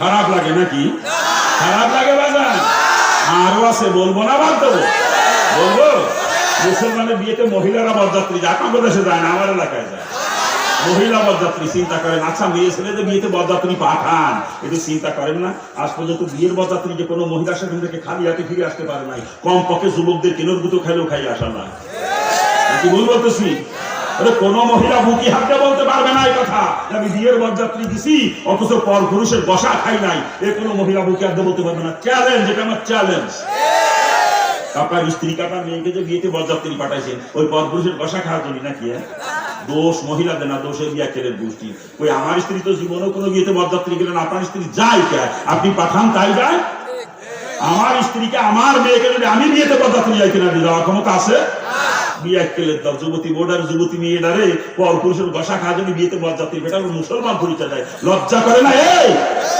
যে বাড়ির মহিলারা বিয়েতে বরযাত্রী যায় হতে পারে হাজী সাহেব হতে পারে টাইটেল পাস মাওলানা হতে পারে তবলিগের মোবাল্লিগ বা সরমুনার মুরিদ কিন্তু ওই বদমাইশ মুসলমান না যদি মুসলমানই হতো ওর বাড়ির মহিলারা কখনো বিয়েতে বরযাত্রী যাইতো না ঠিক কিনা জোরে বলেন ঠিক কিনা আবার ছেলে মেয়ে কথা শুনে না বিয়ে এক কেলের দল আবার নতুন বউ বিয়ে করে বাড়ি এনে হাল খাতা করে আপনার এলাকা করে কিনা জানেন না আমার এলাকায় তারা নাম দিয়েছে বউ বাতা আপনাকে তো সে কি কয় আপনাকে তো কি কয় ওইটার নাম কিছু হাল খাতা নতুন বউ বিয়ে করে বাড়িতে দুনিয়ার মানুষ দুনিয়ার মানুষ দাওয়াত করে কাঠ দিয়ে বাচ্চা বাচ্চা মাথা মোটার গুছিয়ে দাওয়াত করে কাঠ দিয়ে বাড়ির পাশে গরিব মানুষ আত্মীয় স্বজন গরিব আছে তাকে একটু মুখ দিয়েও পায় না চেয়ারম্যান সাহেবের সাথে রক্তের কোনো সম্পর্ক নাই আত্মীয়তার কোনো বন্ধ না কিন্তু চেয়ারম্যান সাহেবের কাজ দিবে না যদি মোটা অঙ্কের পাওয়া যাবে না বোঝেন না কি কথা ঠিক কিনা দুনিয়া আমার দাওয়াত করে মানুষদের খাওয়াইয়ে আবার মানুষদের বউ দেখায় বউ দেখেই তো একজন একটা নজর দেয় কেউ দেয় নাকের ফুল কেউ কানের ফুল কেউ হাতের আংটি কেউ ঘড়ি কেউ বদনা কেউ জগ কেউ কলস কেউ ফিনিচের কেউ ডলার সেন্ট কেউ আবার ক্যাশ টাকা নগদ টাকা নাকি কার হ্যাঁ কিডা কি দেয় তা খালি খাতায় লেখে আবার লেখে না কি খাতায় লেখে না কিডা কি দিল খালি লিখে শেষ করে না অনুষ্ঠান শেষ হয়ে গেলে রাত্রিবেলা দেখবেন কয়েকজনে কাগজ কলম হিসেব করতে বসে ওই মাল জিনিস যা যা উঠছে সব সামনে নিয়ে বসে হিসেব করতে কোনটার বাজারে কত মূল্য আছে দাম ধরে ধরে হিসেব করে কি কথা ঠিক না হিসেব করে দেখে যে কত খরচ করেছে উঠলো কত হাল খাতা যে করলাম লাভ হয়েছে না লস হয়েছে হিসেব করে এই জন্য আমি নামতেছি হাল খাতা ঠিক আছে না কত বড় নিকৃষ্ট বদমাইশ চিন্তা করেন, মানুষের দাওয়াত করে আনছে বাড়ি খাওয়ার জন্য থেকে, আবার তাকে সামনে থাল পাতে ভিখারির মতো লজ্জাও নাই। আরে ভিখারিরা তো বাড়ি বাড়ি ঘুরে ঘুরে বাজারে দোকানে দোকানে ঘুরে ঘুরে বিক্রি করে, আর বদমাইশ কত কত বড় নিকৃষ্ট ভিখারি যে মানুষের দাওয়াত করে নিচে খাওয়ায় তাকে সামনে থাল পাতে। ভিখারির গোষ্ঠী হাত দরকার, জল টাকা বাস স্ট্যান্ডে থাল নিয়ে বসবি হতে দিই, কালকে সকালে যাওয়ার সময় আমি কিছু দিয়ে যাবো না তো খালের মধ্যে। ভিখারি বদমাইশ তুই মানুষের দাওয়াত করেছে এটা খাওয়ায় তাকে সামনে থাল পাতো, লজ্জা করে না? এই তো লজ্জা নাই?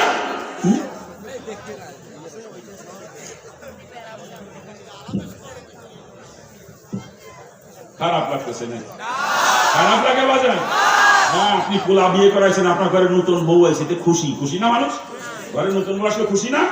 আর এই খুশিতে প্রতিবেশীদেরকে আত্মীয় স্বজনকে দাওয়াত করে খাওয়ানো সুন্নাত, যেটাকে বলা হয় অলিমা। কি বলে? অলিমা করা সুন্নাত। আমি পোলা বিয়ে করাইছি, আমার ঘরে নতুন বউ আছে, এই খুশিতে আমি প্রতিবেশীদেরকে আত্মীয় স্বজনকে দাওয়াত করে খাওয়াবো, তারা এসে দাওয়াত খেয়ে চলে যাবে সুন্নাত তরিকায়। কথা ঠিক না? কিন্তু কারো কাছ থেকে কোনো বিনিময় নেওয়া যাবে না, কারো কাছ থেকে কোনো বিনিময় নেওয়া যাবে না।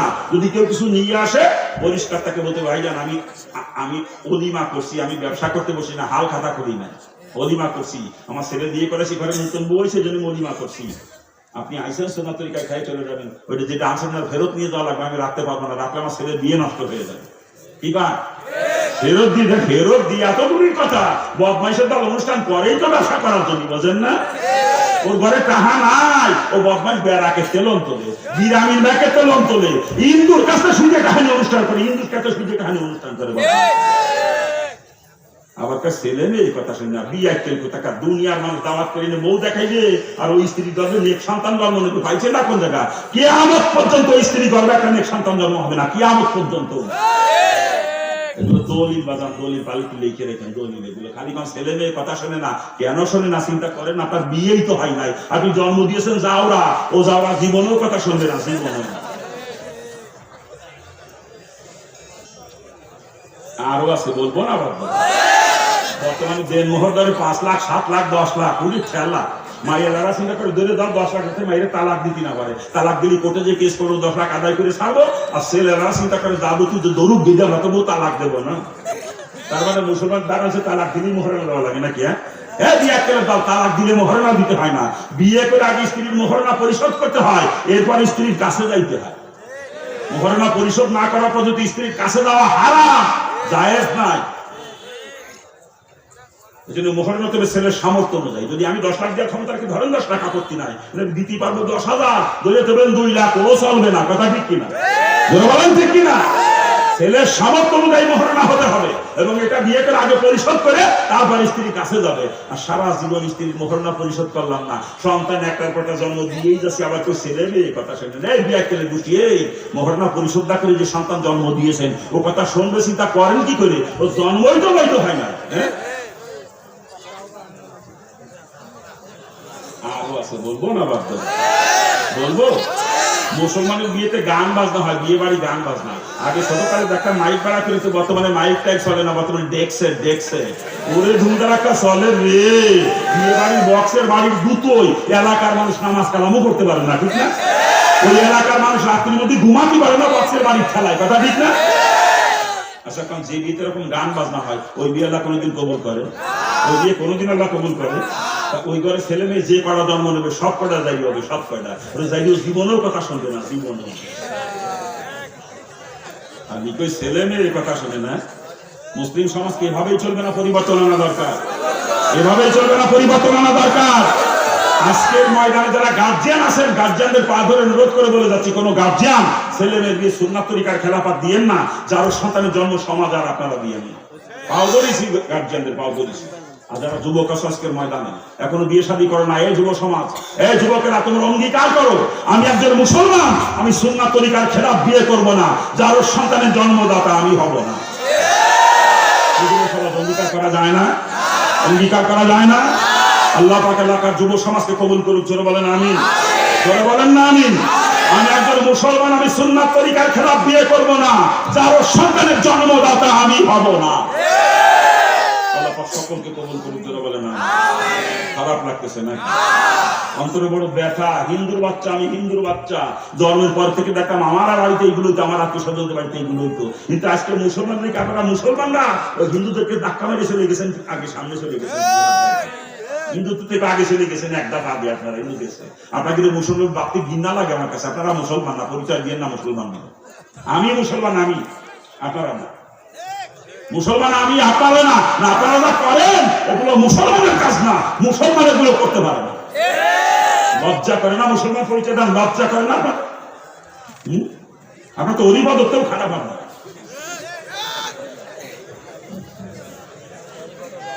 খারাপ লাগতেছে নাকি?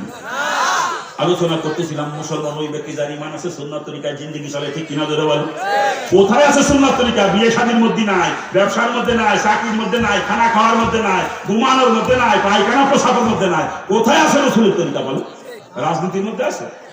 হ্যাঁ, রাজনীতির মধ্যে আছে? রাজনীতি রসুল করেছেন? রাজনীতির মধ্যে রসুলের তরিকা নাই? রসুলের তরিকা নাই? রসুল শুধু রাজনীতি করেছেন তা না, রসুল আমার রাষ্ট্রপ্রধানও ছিলেন। শুধু রসুল একা নন, রসুলের সাথে কাছের চারজন হযরত আবু বকর, ওমর, ওসমান, আলী রাদিয়াল্লাহু আনহুমা, চারজনই রাষ্ট্রপ্রধান ছিলেন, ঠিক না? তাহলে রাজনীতি রসুলও করেছেন, সাহাবায়ে কেরামও করেছেন, ঠিক না? জোরে বলেন। কিন্তু আমাদের দেশের মুসলমানদের ধারণা লেগেছে হুজুর আবার রাজনীতি করবে, কে হুজুর আল্লাহ বিল্লি করবে, দাওয়াতকে ভাগ দিলে বেড়াবে, আর রাজনীতি করবে যত দাঁড়াই মোতার দল আর দাঁড়িয়ে সার করছি নাকি? আলেমরাই আগে রাজনীতি করবে। রসুলের পরিষ্কার হাদিস, ইন্নাল উলামা ওয়ারাসাতুল আম্বিয়া, নিশ্চয় আলেমরা নবীর ওয়ারিস। যেই কাম নবী করছে ওই কাম আলেমরা আগে করবে, ঠিক কিনা? রাজনীতি কি রসুল করছেন? রাজনীতি রসুল করছেন? অথবা আলেমরাই আগে রাজনীতি করবে। যেই বিয়াক্কেল রাজনীতি করে না, ওর আলেম পেলে গুনাহ হবে, কসম খোদা, আলেম নামের কলঙ্ক। ইসলামী শাসন ব্যবস্থা কায়েমের চেষ্টা যে করে না, সে কখনো আমার নবীর ওয়ারিস হতে পারে না। ঠিক কিনা? দুঃখ আজকে আমাদের দেশে কত নাম করা মুফতি মুহাদ্দিসরা এই কথা কয়, আমরা রাজনীতি পছন্দ করি না। কত কৃষকরা কয় রাজনীতি পছন্দ করি না, কয় না? মুবাল্লিগের গোষ্ঠীকে আমরা রাজনীতি পছন্দ করি না, কয় কিনা? জোরে কান। আপনারাই বলেন, রাসূল জীবদ্দশায় যত কাজ করেছে তার একটা কাজকেও যদি কেউ অপছন্দ করে, তার ঈমান আছে? ঈমান আছে? রাসূল জীবদ্দশায় যত কাজ করেছে সব কাজ আমরা করতে পারবো না, আমাদের দ্বারা করা সম্ভব না, তাই আমাদের ঈমান চলে যাবে। কিন্তু রাসূল আপনার একটা কাজকে যখনই অপছন্দ করবো, আপনার একটা কাজকে অপছন্দ করলে সাথে সাথে ঈমান চলে যাবে, ঠিক কিনা? একজন মুসলমান সারা জীবন টুপি কোনোদিন মাথায় দেয় নাই, এই জন্যই তার ঈমান চলে যাবে না। যদি বলে আমি টুপি পছন্দ করি না, সাথে সাথে তার ঈমান চলে যাবে। একজন মুসলমান সারা জীবন জুব্বা কোনোদিন গায়ে দেয় নাই, এই জন্য তার ঈমান চলে যাবে না। কিন্তু যদি বলে আমি জুব্বা পছন্দ করি না, সাথে সাথে বেঈমান হয়ে যাবে, সাথে সাথে।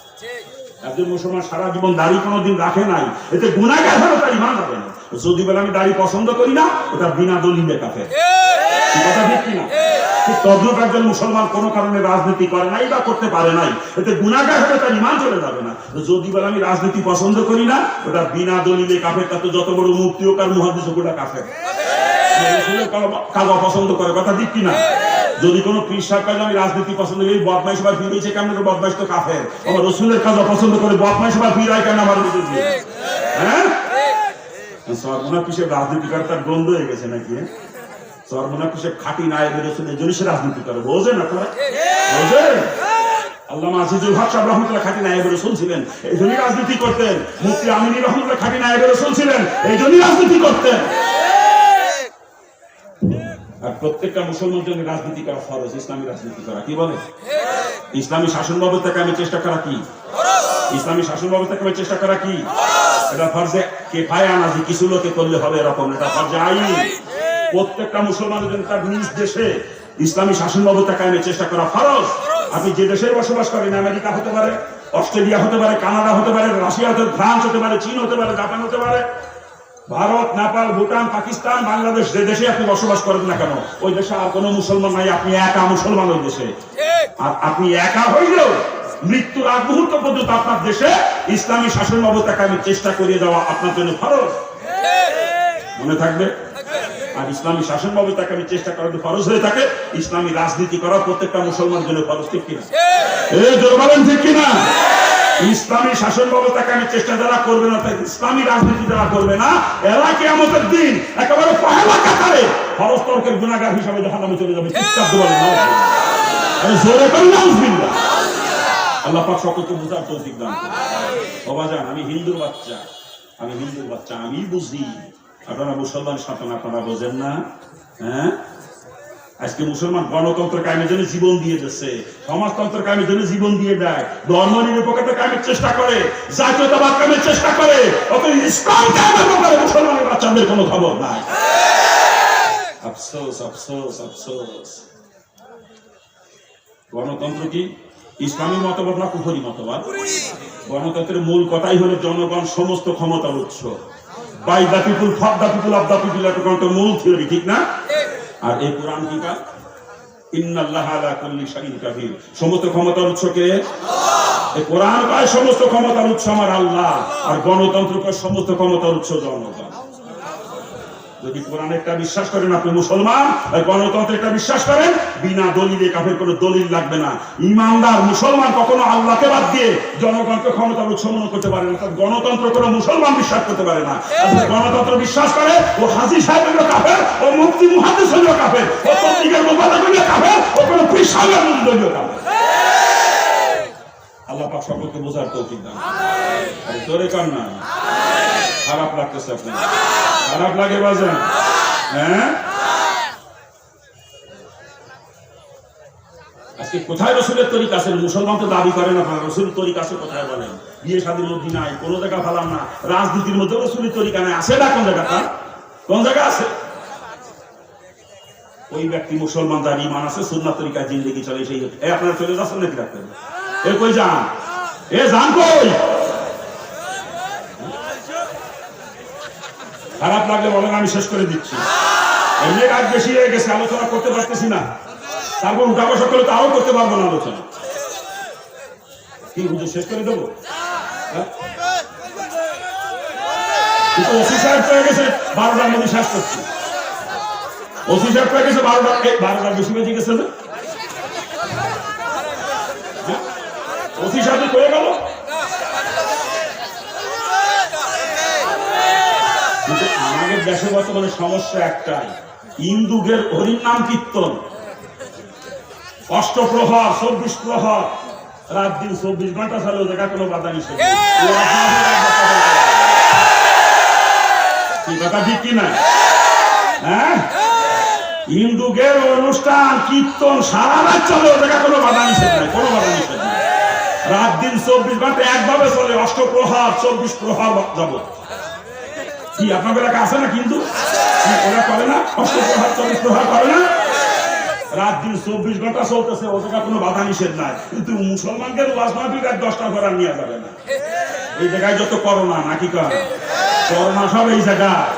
স্টেডিয়াম মাঠে খেলা চলতেছে, লক্ষ লক্ষ শ্রোতা, ও জায়গা করোনা নাই, করোনা এসে ঢুকছে সব ওয়াজ মাহফিল। ঠিক আছে, এটা বাংলাদেশ, শতকরা 92% মুসলমানের দেশ, এটা শতকরা 92% মুসলমানের দেশ। এই দেশের অবস্থা, ওয়াজ মাহফিলি করোনা, ওয়াজ মাহফিলি মানুষের এদিক ক্ষতি হয়, তার ক্ষতি হয়, কিন্তু ওই যে নাম কীর্তন করে হিন্দুরা 3 দিন ব্যাপী একটানা 24 ঘন্টা 3 দিন 3 রাত, ও জায়গায় কোনো সমস্যা নেই। সমস্যা খালি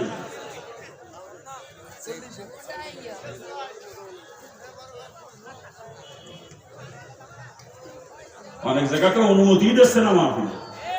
আপনাদের থানা তো অবশ্যই সাথে খুব ভালো মানুষ, খুব ভালো মানুষ, ওনার সাথে এতক্ষণ কথা বলতেছিলাম, মাদ্রাসায় বসে বসে ওনার সঙ্গে কথা বলতেছিলাম দীর্ঘ সময়। খুব ভালো মানুষ, আমার খুব পছন্দ হয়েছে। ওরকম যদি প্রত্যেকটা থানা ওসি হয়ে যাইতো, এ দেশে ইসলাম কায়েমে তার সময় লাগতো না। খুব ভালো মানুষ, আল্লাহ আমার হায়াতে তৈবা দান করুন, জোরে বলেন আমিন। আল্লাহ পাক ওনাকে ইসলামের খাদেম হিসাবে কবুল করুন, জোরে বলেন আমিন। খুব ভালো মানুষ, কিন্তু অনেক এলাকায় মাহফিলের পারমিশনই দিচ্ছে না। অনেক এলাকায় কি বেশি দূর চলবে না, অল্প সময় আলোচনা করবো। এ কথা বলতে কোথায় রাখছিলাম কথা? আজকে কোথাও রসুলের তরিকা নাই, আছে বলেন? আছে। অথচ মুসলমান ওই ব্যক্তি যার ঈমান আছে, সুন্নাত তরিকায় জিন্দেগি, যে মুসলমান জীবনে যা কিছু করে সব রসুলের তরিকা হবে। মুসলমান থুতু ফেলার আগেও চিন্তা করবে আমার থুতু ফেলাটা রসুলের তরিকায় হচ্ছে কিনা। তো রসুলের তরিকায় খেলাফ মুসলমান থুতুও ফেলতে পারে না, কথা ঠিক কিনা? বলেন ঠিক কিনা? মুসলমান জীবনে যা করবে সব রসুলের তরিকায় হতে হবে, কথা ঠিক না? বলেন ঠিক কিনা? মুসলমানের চেয়ারম্যানগিরি হবে রসুলের তরিকায়, মুসলমানের মেম্বারগিরি হবে রসুলের তরিকায়, মুসলমানের এমপিগিরি হবে রসুলের তরিকায়, মুসলমানের মন্ত্রীগিরি হবে রসুলের তরিকায়, মুসলমানের প্রেসিডেন্টগিরি হবে রসুলের তরিকায়, মুসলমানের ওসিগিরি হবে রসুলের তরিকায়, মুসলমানের এসপিগিরি হবে রসুলের তরিকায়, মুসলমানের ডিসিগিরি হবে রসুলের তরিকায়, মুসলমানের সচিবগিরি হবে রসুলের তরিকায়। মুসলমান যেখানে থাক তার জিন্দেগি চলতে হবে রসুলের তরিকায়। ইমান আছে সর্বশেষে রসুলের তরিকা ইখতিয়ার করে, সেই হচ্ছে মুসলমান। আর রসুলের তরিকার বালাই নাই, লম্বা লম্বা দাবি করি মুসলমান বলে কই না, গরু খাইয়া সেনু খাইছে মুসলমান, ইসলামের রসইকার আমাদের মধ্যে নাই। খারাপ লাগতেছে আপনাদের না? খারাপ লাগে বাজান? খারাপ লাগারই কথা এগুলা, খারাপ লাগারই কথা। আর একটা কথা স্মরণ রাখতে বলেছিলাম, শুরুর দিকে বলছিলাম যে এই কাজের মধ্যে আমার রসুলের তরিকা নাই, আর রসুল যেটা করেন না বা করতে বলেন নাই ওইটাকে কোনোদিনও নেকামল বানানো যাবে না। ওটা হলো ডাইরেক্ট না ফরমানে মুসলমানের কাছে কখনো যাইতে পারে না, ঠিক কিনা জোরে বলেন? যদি কেউ মনে করে দাড়ি কামাবে, এর মধ্যে কি রসুলের তরিকা আছে? তো মুসলমান কি দাড়ি কামাইতে পারে? মুসলমান দাড়ি কামাইতে পারে? দাড়িতে খুর লাগানো আর আমার রসুলের কলিজায় খুর লাগানো এক। রসুলের কলিজায় খুর লাগা, রসুলের কান্দাইয়া কেউ জান্নাতে যাবে না, কেউ না। আর কত কান্দাবে রসুল, আর কত এই যে নবী দুনিয়ায় ভূমিষ্ঠ মারা পর্যন্ত কান্না শুরু করেছে। রসুলের দাদা আব্দুল মুতালিব নাতিওয়া খবরে নাতিরে দেখতে গেছে। আব্দুল মুতালিবকে আমি যখন দেখতেছি, দেখি শিশু বাচ্চার ঠোঁট নড়তেছে রুই মাছের মতো, মনে হয় যেন বাচ্চা কিছু বলতে চায়। আব্দুল মুতালিবকে আমি কান টাকা নিলাম বাচ্চা ঠোঁটের কাছে, শুনি জবান থেকে উচ্চারিত তো সিয়া রব্বি হাবলি উম্মতি। যে নবী দুনিয়ায় ভূমিষ্ঠ হয়ে উম্মতের জন্য কান্না শুরু করেছে, আর যতদিন দুনিয়াতে ছিলেন উম্মতের জন্য কানতে কানতে জিন্দেগিটা শেষ করে দিয়েছেন, জিন্দেগি শেষ করে দিয়েছেন। এখনো কবরে শুয়ে উম্মতের জন্য কাঁদতেছেন। আল্লাহর ওলিরা কবরে কান পাতে শুনতে পায়, রওজা থেকে শব্দ বেশি আসতেছে ইয়া রব্বি হাবলি উম্মতি। আর কাল কিয়ামতের ময়দানে সমস্ত নবীরা নিজের নাজাতের চিন্তায় পরেশান হয়ে যাবে, আর আমার আপনার নবী মুহাম্মদ রাসূলুল্লাহ সাল্লাল্লাহু আলাইহি ওয়াসাল্লাম এই উম্মতের চিন্তায় পরেশান হয়ে ছুটাছুটি করতে থাকবে। একবার হুজুর ছুটতে ছুটতে মিজানের পাল্লার কাছে গিয়ে দাঁড়াবে, আমার কোন উম্মতের নেকির পাল্লাটা হালকা না হয়ে যায়। আবার হুজুর ছুটতে ছুটতে পুলসিরাতের কিনারে গিয়ে দাঁড়াবে, আমার কোন উম্মতকে জাহান্নামে নিক্ষেপ করা না হয়। আবার হুজুর ছুটতে ছুটতে চলে যাবার সাজিমের নিচে সেজদায় পড়ে কান্না শুরু করে দিবে, মাবুদ আমার উম্মতকে আপনি মাফ করে দেন। যে নবী দুনিয়ার ভূমিষ্ঠ আমার আপনার জন্য কান্না শুরু করেছে, কিয়ামত পর্যন্ত আমার আপনাদের কানতেই থাকবে। অবাদান পাও ধরেছি ওই রসুলের কলিজায় খুন লাগাইয়া রসুলরে কান্দাইয়েন না, রসুলরে কান্দাইয়ে জান্নাতে যাওয়া যাবে না। আমি হিন্দুর বাচ্চা, আমার মুখে দাঁড়িয়ে এ মুসলমানের সন্তানেরা আমার দিকে লজ্জা করে না? পশু গাছে যে বেড়া বেরিয়ে পশু গাছে। আমি হিন্দুর বাচ্চা, আমি দাঁড়িয়ে রাখতে পারি, তোর ডাকি তোর যে মুসির মতো দেখা যায়, এবারে তোর মুসির মতো দেখা যায়। দাড়ি কামানো মুসলমানের চেহারা দিয়ে টাকারি ঘৃণা লাগে আমার, মুসির চেহারা করতে ভালো। মুচির চেহারা এরকম ইমানি কোন নূর নাই, দাড়ি কামানো মুসলমানের চেহারার মধ্যে কোন ইমানি নূর নাই। সুন্দর ফর্সা টকটকে মানুষ। আমি চুপ করেন, বেটা সাইজ যদি বেটির এমনি সাইজ যায়, আপনাদের সাইজ করার দরকার আগে।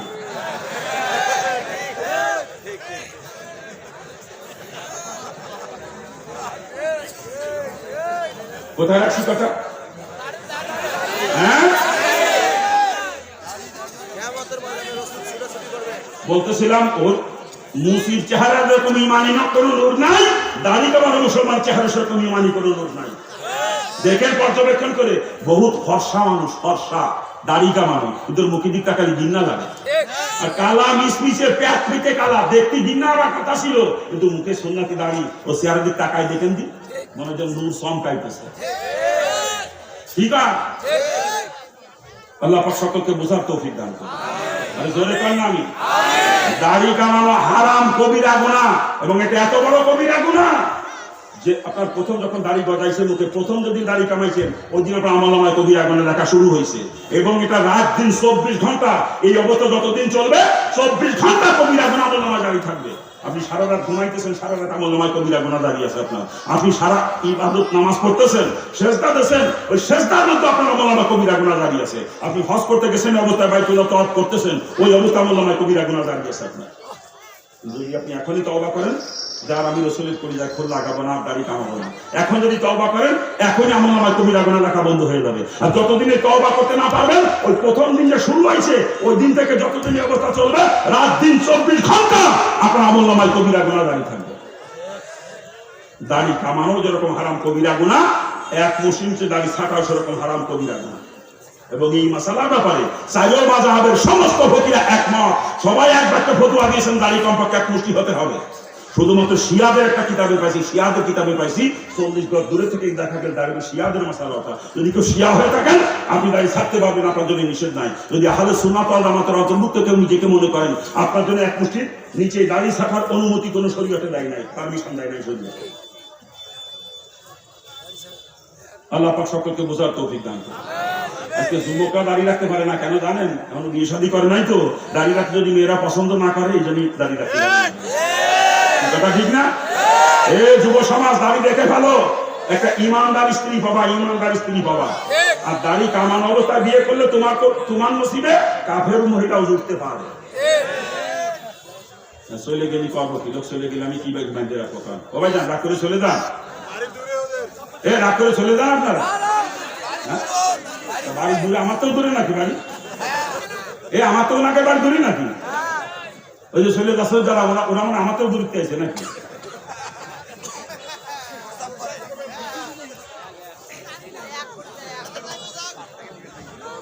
আপনিও চলে যাবেন? কোথায় রাখছি কথা? কোথায় রাখছি কথা? বলতেছিলাম যুব সমাজ দাড়ি রেখে ভালো, ইমানদার একটা স্ত্রী বাবা। আর দাড়ি কামানো অবস্থায় বিয়ে করলে তোমার নসিবে কাফের স্ত্রীও যুক্ত পারে। দাড়ি রাখার পরেই তো বুঝবা কোন মেয়েটা ইমানদার আর কোন মেয়েটা কাফের। দাড়ি না রাখলে বুঝতেও পারবা না এটা। দাড়ি রাখার পরে যদি কোনো মেয়ে তোমাকে পছন্দ করে, বুঝবো ওই মেয়েটা ইমানদার। আর দাড়িওয়ালা ছেলেকে যে মেয়েটা পছন্দ করেন ওই মেয়েটা কাফের, ব্যাপারে কোনো দলিল লাগবে না, বিনা দলিলে কাফের হইবে। দাড়িওয়ালা ছেলেকে যে মেয়ে পছন্দ করেন ওই মেয়ের ইমান নাই। রসুলের সুন্নাত যা পছন্দ করে তার ইমান আছে? এটার ইমান আছে? যে মেয়েটা দাড়িওয়ালা ছেলেকে পছন্দ করে না, কসম খোদার ওই মেয়েটা কাফের, ওই মেয়ে কাফের, ওই মেয়ে কাফের। কাফের মেয়েকে বিয়ে করা মুসলমানের জন্য জায়েজ নাই। এটা ঠিক কিনা? বলেন ঠিক কিনা? আল্লাহ পাক সকলকে বোঝার তৌফিক দান করুন। আবার অনেকে বিয়ে শাদী করে ফেলাছে, তারপরও দাড়ি রাখতে পারে না, স্ত্রী রাখতে দেয় না, এখন দাড়ি রাখবে না, দেরি আছে। মেয়ে বিয়ে দিয়ে জামাই বাড়ি যাওয়ার আগে দাড়ি রাখতে, এখন দাড়ি রাখতে বুড়ো বুড়ো দেখা দেবে না, হয় না? এরকম স্ত্রী স্বামীকে দাড়ি রাখতে দেয় না, এরকম বহুত প্রমাণ আছে সমাজে, আছে না? এবং দাড়ি রাখার কারণে, স্বামী দাড়ি রাখার কারণে স্ত্রী স্বামীরে ডিভোর্স দিয়ে চলে গেছে, এরকম ইতিহাস অনেক আছে আমার কাছে। কি কথা ঠিক না ভুল করছি? যারা বলেন, আরে যেই মহিলা তার স্বামীর মুখে রসুলের সুন্নাত দাড়ি পছন্দ করে না, ও মহিলা তো কাফের। ওরে তালাক দিয়া ফরজ, ওরে তালাক দিয়া কি ফরজ। ও শয়তানি নিজেও জাহান্নামে যাবে, আমারও জাহান্নামে নেব। আমার বউ ওরে সুমো দিবানে নাকি? ওরে তালাক দিয়ে মাজা তুলে লাথি মেরে ঘর থেকে বিদায় করবো শয়তানিকে। ও আমার রসুলের সুন্নাত পছন্দ করে না, শয়তানি কাফের মহিলা। যেই মহিলা তার স্বামীর মুখে রসুলের সুন্নাত দাড়ি পছন্দ করে না, কসম খোদার ওই মহিলা ইমান আর কাফের মহিলা। ওই নিয়ে সংসার করা কোনো মুসলমানের জন্য জায়েজ নাই। ওরে তালাক দিয়া ফরজ, ওরে তালাক দিয়ে মাজা তুলে লাথি মেরে বিদায় করবেন। যদি কেস করে জেলে দেওয়া লাগে জেল কাটবেন, ইসলামের জন্য জেল খাটাও সুন্নাত।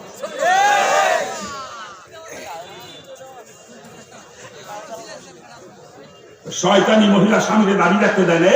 তোমার স্বামীরা দাড়ি রাখতে দাও না, কামাই তোমার যুবক সাজায় রাখছো। ও তো যে জায়গা যায় সেই জায়গা পোস্টি নষ্টি করে, তুমি টের পাও না? যে জায়গা যাও তোমার স্বামীরা যুবক যুবক দেখা যায়, তোমার স্বামীর পিছনে ছেলেরা লাইন লাগায়, তুমি টের পাও না? আর তোমার স্বামীর মুখে দাড়ি থাকলে কোনো মহিলা মেয়ে তোমার স্বামীর দিক ফিরেও তাকাইতো না, তোমার স্বামীরে চাচা করতো। কি কথা ঠিক কিনা? বলে এই জন্য মাগো ও মা, তোমার স্বামীর দাড়ি জোর করে রাখাও, স্বামীর চরিত্র যদি ঠিক রাখতে চাও। স্বামীর জোর করে দাড়ি রাখাও, কামাই কোনো যুবক সাজায় রাখবা। ও যে অফিসে চাকরি করে ওই কলিক মহিলা ওর পিছনে লাইন লাগায়। ও যে স্কুলে শিক্ষকতা করে ওই মহিলা শিক্ষিকা, খালি শিক্ষিকা না, ছাত্রীরাও লাইন লাগানোর চেষ্টা করে। মুখের দাড়ি থাকতো, কোনো মেয়ে তোমার স্বামীর দিক ফিরেও তাকাইতো না, তোমার স্বামী পুত পবিত্র থাকতো, তার চরিত্র ভালো থাকতো। খারাপ লাগতেছে আপনাদের না? কি আলোচনা করবো? লোকজন চলে যাচ্ছে, শেষ করে দোয়া করুন। আলোচনা করতেছি যে কাজের মধ্যে রসুলের তরিকা না, রসুল যেটা করেন না বা করতে বলেন নাই, ওইটাকে কখনো নেই কামল বানানো যাবে না। ওটা হলো ডাইরেক্ট নাফরমানি, মুসলমানের কাছেও কখনো যাইতে পারে না। ঠিক কিনা জোরে বলেন? যদি কেউ মনে করে সুদ খাবো, এর মধ্যে রসুলের তরিকা আছে, তো মুসলমান সুদের কাছে যাইতে পারে? আমার যেমন হয় বর্তমান সমাজে সুদখোর বাদ দিলে মানুষ খুঁজে পাওয়া কষ্ট হয়ে যায়। দেখেন আমরা যারা ধনী লেভেলের মানুষ, আমাদের প্রত্যেকের ব্যাংকে সুদ অ্যাকাউন্ট আছে। আমরা বড় লোকের গোষ্ঠী ব্যাংকে টাকা জমা রেখে ব্যাংকে থেকে সুদ খাই, ঠিক না? অ্যাকাউন্ট খোলার আগে আমরা প্রত্যেকে খুঁজি কোন অ্যাকাউন্টে লাভ বেশি হলে সেই দিয়ে খুঁজি আমরা, নাকি কান? আবার দেখবেন আমরা ধনী লেভেলের মানুষ ব্যাংকের থেকে বিভিন্ন ভাবে লোন নিই। সিসি লোনে ব্যবসা করতেছি, হাউস লোনে বাড়ি করতেছি, কৃষি লোনে চাষবাস করি, ফার্ম করি, ট্রাক্টর কিনি, বিভিন্ন কাজে ব্যাংকে সুদ দিই আমরা, কথা ঠিক না? আমরা বড় লোকের দিকে ব্যাংকে থেকে সুদ খাই না, ব্যাংকে সুদ দিই। আর যারা গরিব মানুষ আমরা ব্যাংকে যাইতে পারি না। আমাদের কারো স্ত্রী গ্রামীণকে সমিতি করে, কারো স্ত্রী বেড়াকে সমিতি করে, কারো স্ত্রী আশার সমিতি, কারো স্ত্রী প্রশিক্ষার সমিতি, ঠিক কেনা ধরে বলেন? হ্যাঁ। আবার কিছু কিছু মুসলমান আছে বিভিন্ন এলাকায়, আপনার এলাকায় না থাকতে পারে, আমার এলাকায় আছে, শতকরা হারে টাকা লাগায়, শতকরা 10 টাকা, 1000, 100 টাকা আছে। বাবা ভালো করে বুঝতে হবে, ব্যাংকের সদস্য কথা করেন না, ওই ব্যাংকের সদস্য, এনজিও সদস্য, ওই শতকরা হারে টাকা লাগাইছেন, ওটাও কিন্তু সুদ। আর সুদের গুণা কতটুকু ভালো করে বোঝেন, রাসূল আমার হাদিসের ভিতরে বয়ান করেছেন, সুদ যে দেয়, সুদ যে নেয়, সুদের যে হিসাব লেখে, এবং সুদের ব্যাপারে যদি কেউ সাক্ষী থাকে 4 জনের গুণা হলো সমান। রাসূল বলেন, সুদ দেনওয়ালা, নেনওয়ালা, লিখনওয়ালা, সাক্ষী 4 জন সমান অপরাধী। এদের গুণা কতটুকু অন্য হাদিসের মধ্যে রাসূল বয়ান করেছেন। সুদের গুণার স্তর হলো 70টা। কয়টা? বলেন কয়টা? রাসূল বলেন সুদের দ্বারা 70 প্রকার গুনাহ হয়। আর এই 70 প্রকার গুনাহের মধ্যে সবথেকে ছোট গুনাহর কথা রাসূল বলেছেন, যদি নারী হলে সুদ দেয় বা সুদ খায়, কাবা ঘরের ভিতরে নিজের জন্মদাতা পিতার সঙ্গে জিনা করা সমতুল্য গুনাহ হয়। চিৎকার দিয়ে বলেন নাউজুবিল্লাহ।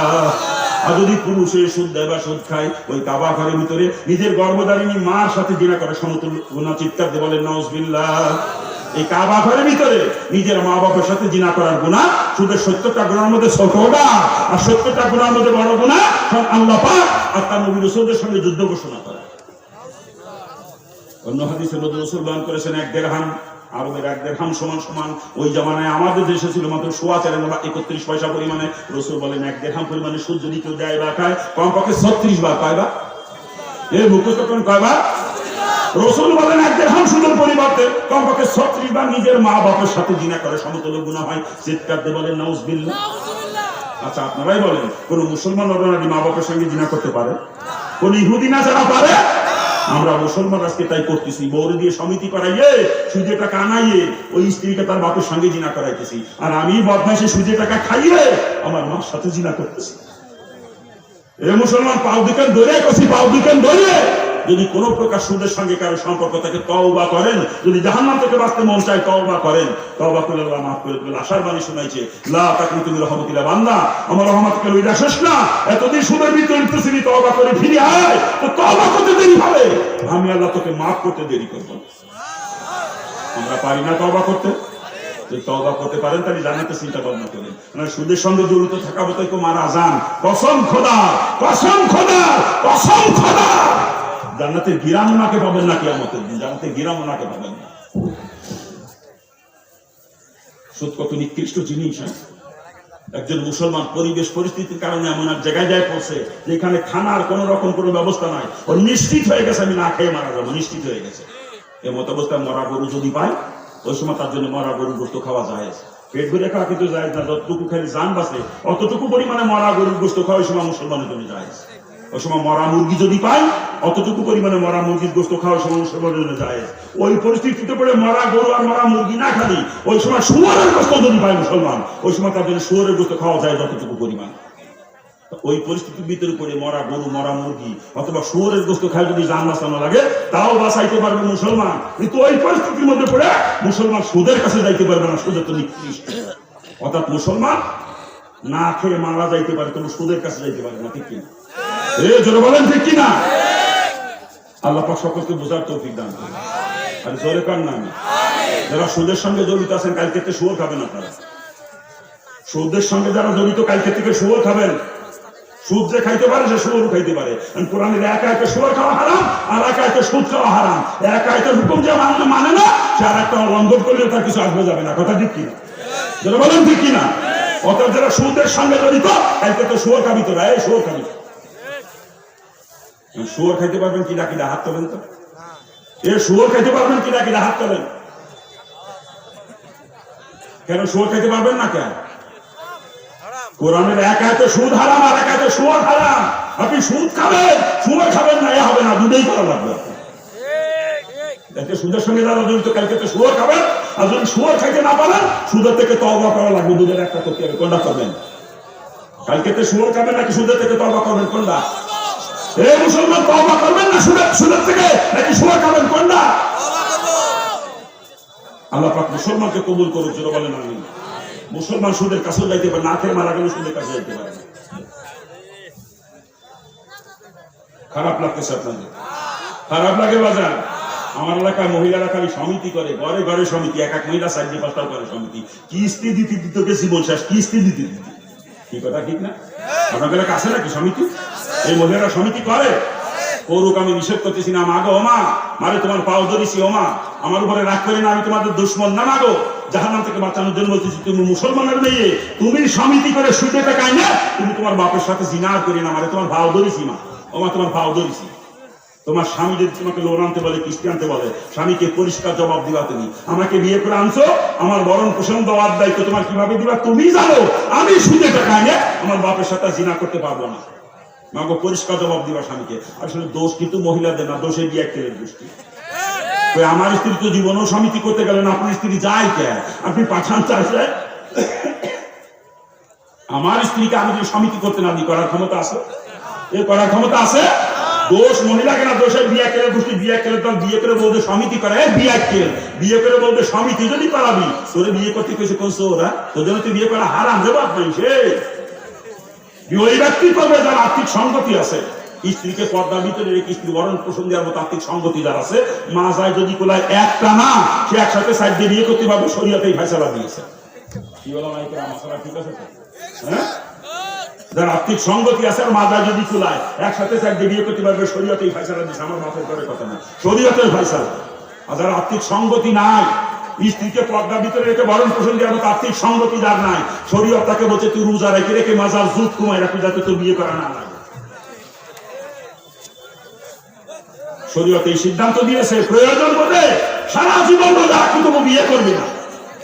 আর বদমাইশ বিয়ে করে বউ এরা দিয়ে কি করে ব্যারাক কষে, বউ ব্যারাক কষে, জুতোতে ভিটি দিবার কাম করিয়ে তোর বউ সমিতি করে, আর তুই মুসলমান বলছে না, লজ্জা করে না তোর? সুৎখোর বদমাইশ।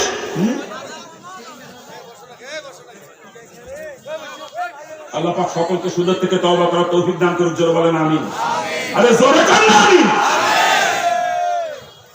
আমার বাবাজিরা, আমি কিন্তু ওয়াজ করি না, আমি করি ওয়াজ। ওয়াজ করে বক্তারা, আমি বক্তা না, আমি ডাক্তার। বক্তারা করে বয়ান, আমি করি চিকিৎসা। মুসলমানের ঘা যেখানে সেখানে মলম লাগানোর চেষ্টা করি, যাতে মুসলমানের ঘা ভালো হয়, মুসলমান জাহান্নাম থেকে বেঁচে জান্নাতে যেতে পারে। ঠিক আছে? হ্যাঁ, আসলে বক্তারা বক্তা না, বক্তারা ডাক্তার, শ্রোতারা হচ্ছে রুগী। আর ডাক্তারের দায়িত্ব রুগী রোগগুলো ট্রিটমেন্ট করার কথা, ঠিক না? যদি বক্তার গোষ্ঠী কি আমাদের ধরা খাবে, সব থেকে আগে বক্তার গোষ্ঠীরা সব থেকে আগে তক্তা বানাবে বক্তার। আজকে আমরা বক্তা হয়েছি না, মুসলমান গা হয়েছে ভাই, আমরা যাই মলম বসি মাথায়।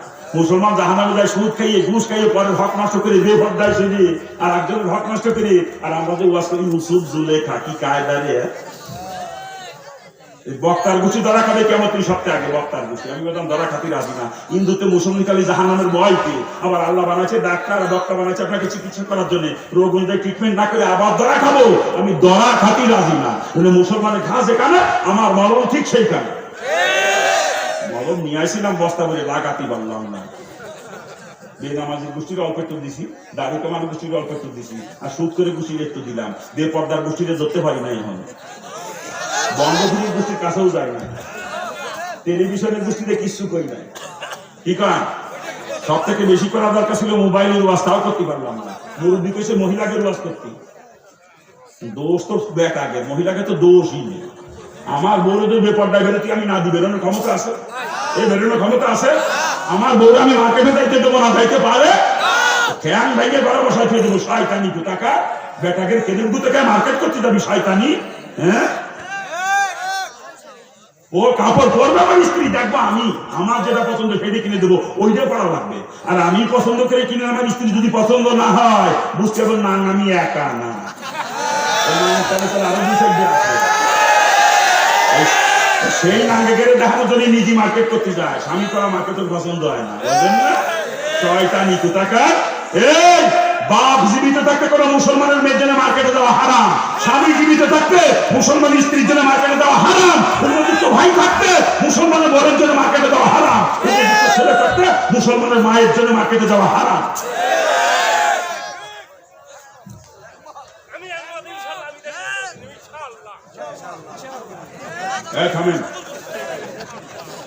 মহিলাদের ওয়াজ করতে খুশি কি করবো কম? আমার রসুল মহিলাদের সম্পর্কে হাদিস একটা ওয়াজ করেছে, ওই ওয়াজটা শুনে দিয়ে শেষ করে দেবো। আমার রসুল বলেন যে এই মহিলা 4টা কাজ করে দুনিয়া থেকে বিদায় নিতে পারবে, আমার আল্লাহ কিয়ামতের দিন ওই মহিলার সামনে জান্নাতের 8টা দরজা খুলে দেবে। চিৎকার দেবে সুবহানাল্লাহ। যেই দরজা ইচ্ছা ওই দরজা ওই মহিলা কিয়ামতের জান্নাতে প্রবেশ করবে, ওই মহিলার জন্য জান্নাত হল ওয়াজিব। চিৎকার দেবে সুবহানাল্লাহ। 4টা কাজের কথা রসুল বলেছেন। এক নম্বর কাজের কথা রসুল বলেন যেই মহিলা 5 ওয়াক্ত নামাজ সময় মতো আদায় করবে। মহিলারা কিন্তু পুরুষের থেকে নামাজ বেশি পড়ে ঠিকই, তো সময় মতো নামাজ পড়ে না, নামাজের প্রতি গুরুত্ব নাই, সময় মতো পড়ে না। ওই রান্না বাড়া করতে গোসল করার টাইম হয় না, বেলা 4টার সময় গোসল করে 4:30 জোহরের রক্ত শেষ পাবে, 3:30 সময় জোহরের রক্ত শেষ, তো 4:30 সময় জোহরের নামাজ পড়ে গোসল করে। কি কথা ঠিক না? নামাজও এরকম করা যাবে না। মা নামাজের জন্য শরীর যদি পবিত্র থাকে গোসল কোনো শর্ত না। আপনি রান্না বাড়ার ফাঁকে এক তরকারি নামাইছেন, চুলোটা বন্ধ করে রেখে আর এক তরকারি চুলো দিয়ে আগে যে উজু করে নামাজটা আদায় করে নেন রক্ত মতো। যেই মহিলা সময় মতো নামাজ আদায় করবে। 2 নম্বর কাজের কথা রাসূল বলেছেন যেই মহিলা রমজান মাসে রোজাকে ঠিক মতো রাখবে, সঠিকভাবে রোজা রাখবে। মহিলারা পুরুষের থেকে রোজাও বেশি রাখে, তো রমজানের রোজা সঠিকভাবে অনেক মহিলাই রাখে না। এমনি মহিলাদের মাসের মধ্যে কয়েকদিন অসুস্থ থাকে, ওই কয়েকদিন নামাজকে বেলা মাফ করে দিয়েছে, ওই কয়েকদিনে নামাজ আর পড়া লাগে না। কিন্তু ওই কয়েকদিনে রোজা মাফ নাই, ওই কয়েকদিনে রোজা পরবর্তীতে কাজা আদায় করে দেওয়া লাগে। কিন্তু অধিকাংশ মহিলা সান্দে সান্দে নফল রোজা রাখে, ওই কাজা রোজা করে ঠিক মতো আদায় করে না। এই কারণে মহিলারা জাহান্নামে যাবে, ফরজ রোজা কাজা করার কারণে। কথা ঠিক না? জোরে বলে। কয় নাম্বার গেল? 2 নাম্বার। 3 নাম্বার কাজের কথা রাসূল বলেছেন যেই মহিলা পর্দায় থেকে নিজের সতীত্বের হেফাজত করবে। পর্দার ওয়াজ আলেম ওলামারা করে না, আমরা নিজেরাই পর্দা মানি না, পর্দার ওয়াজ করবো কি করে? আমি যখন শ্বশুর বাড়ি যাই, শালি আমার গালে উঠে খাওয়া দেয়, শালি দিলে ভাই তুই গলায় ফিরি আমাকে, আমি আলেম দিতে, আমি আলেম এলাম পর্দার অবস্থা। আবার আমার ঘরের মধ্যে দেখেন না, আমি মাওলানা সাহেব, আমি মসজিদের খতিব সাহেব, আমি মাদ্রাসার প্রিন্সিপাল সাহেব, আমার স্ত্রী আমার ছোট বাসাতে এক প্লেটে ভাত উঠায়, দেবর বাবুর মধ্যে কি ভিড়ি, এটা আমার বাড়ির পর্দার অবস্থা। কি ভুল করছি? হ্যাঁ, আমি মেয়ে বিয়ে দিছি, আমি একজন আলেম মাইয়ে বিয়ে দিছি, মেয়ের শ্বশুর বাড়ি গেছি, বিয়েই বাড়ি গেছি, বিয়েন পান সাজিয়ে দেয় আমার সামনে, কত সুন্দর বিয়েন আমার যত্ন করে খাওয়ায়, বিয়েনের সাথে দেখা দিই, কত সুন্দর গপ্প করি বসে বসে, নাকি কর? আমি তো মাওলানা। এলো পর্দার অবস্থা আমাদের। আল্লাহ মাফ করুক, আল্লাহ মাফ করুক। যাকে বিয়ে করা হারাম তার সঙ্গে দেখা দেওয়া যায়, আর যাকে বিয়ে করা যায় তার সঙ্গে দেখা দেওয়া হারাম। এটা হলো পর্দার এরিয়া। দেবরের সঙ্গে ভাবি দেখা দেওয়া হারাম, দুলাভাইয়ের সঙ্গে স্বামী দেখা দেওয়া হারাম, মামাতো ভাই, খালাতো ভাই, চাচাতো ভাই, ফুফাতো ভাই, তাওতো ভাইদের সঙ্গে বোনের দেখা দেওয়া হারাম, ননদের জামার সঙ্গে শালাবো দেখা দেওয়া হারাম, বিয়ের সঙ্গে বিয়ান দেখা দেওয়া হারাম, উস্তাদের সঙ্গে সাথী দেখা দেওয়া হারাম, পীর সাহেবের সঙ্গে মহিলা মুরিদ দেখা দেওয়া হারাম। কোথায় পর্দা আজকে? কোথায়? আমার বউ মার্কেটে গেলে বোরকা পড়ে যায় ঠিকই, আমার বাড়ির মধ্যে সদরঘাট, অথচ রসুলের পরিষ্কার হাদিস দয়ুস কখনো জান্নাতে যাবে না, কখনো প্রবেশ করবে না। দয়ুস যদি জান্নাতে যায় রসুল মিথ্যাবাদী হয়ে, রসুলের হাদিস মিথ্যা হয়ে যায়। আর কসম খোদা, কসম খোদা, কসম খোদা, আমার রসুলের কোন হাদিস কখনো মিথ্যা হবে না, আমার রসুল কখনো মিথ্যাবাদী হবে না। অর্থাৎ দয়ুস কখনো বেহেশতে যাবে না। আপনার স্ত্রী দেবর সাথে দেখা দেয়, আপনার ছোট ভাইয়ের সাথে, আপনার মেয়ের তার দুলাভাইয়ের সাথে দেখা দেয়, এক মেয়ে আর এক মেয়ের জামাইয়ের সাথে দেখা দেয়। আপনার বাড়িতে দুনিয়ার মানুষ আসে আর যায়, আপনার স্ত্রীর সাথে গল্প করে। ইমাম সাহেব আপনার বাড়ির মধ্যে এসে খানা খায়, আপনার যুবতী মাইয়েরা, আপনার বউরা ইমাম সাহেবের খানা খাইয়ে দেয়, মেলা পরিবেশন করে, নাকি কার? এই যে আপনার অধীনস্থ নারীরা যে বেপর্দায় চলতেছে, আপনি এটা বন্ধ করার জন্য কোনো পদক্ষেপ নেন না, আপনি দয়ুস। আপনি জান্নাতে গেলে রসুল মিথ্যাবাদী হবে, রসুল হাদিস মিথ্যা হবে। আপনি হাজির সাহেব, আপনার মাইয়ে বেপর্দায় কলেজে যায়। আপনি সরমুনার মুড়ি, আপনার স্ত্রী মাঠের মধ্যে গরু বাঁধে। আপনি তবলিগের মোবাল্লে, আপনার বাড়ির মধ্যে অন্য মানুষ আসে, পরপুরুষ আসে ভিক্ষে করতে, তারা আপনার বউ ভিক্ষে দেয়, পরপুরুষে আপনার বউ ভিক্ষে দেয়। আপনি দয়ুস। আপনি জান্নাতে গেলে কোরআন হাদিস মিথ্যা হয়ে যাবে, রসুল মিথ্যাবাদী হয়ে যাবে। কসম খোদা, দয়ুসের জন্য জান্নাত হারাম, দয়ুস কখনো জান্নাতে যাবে না।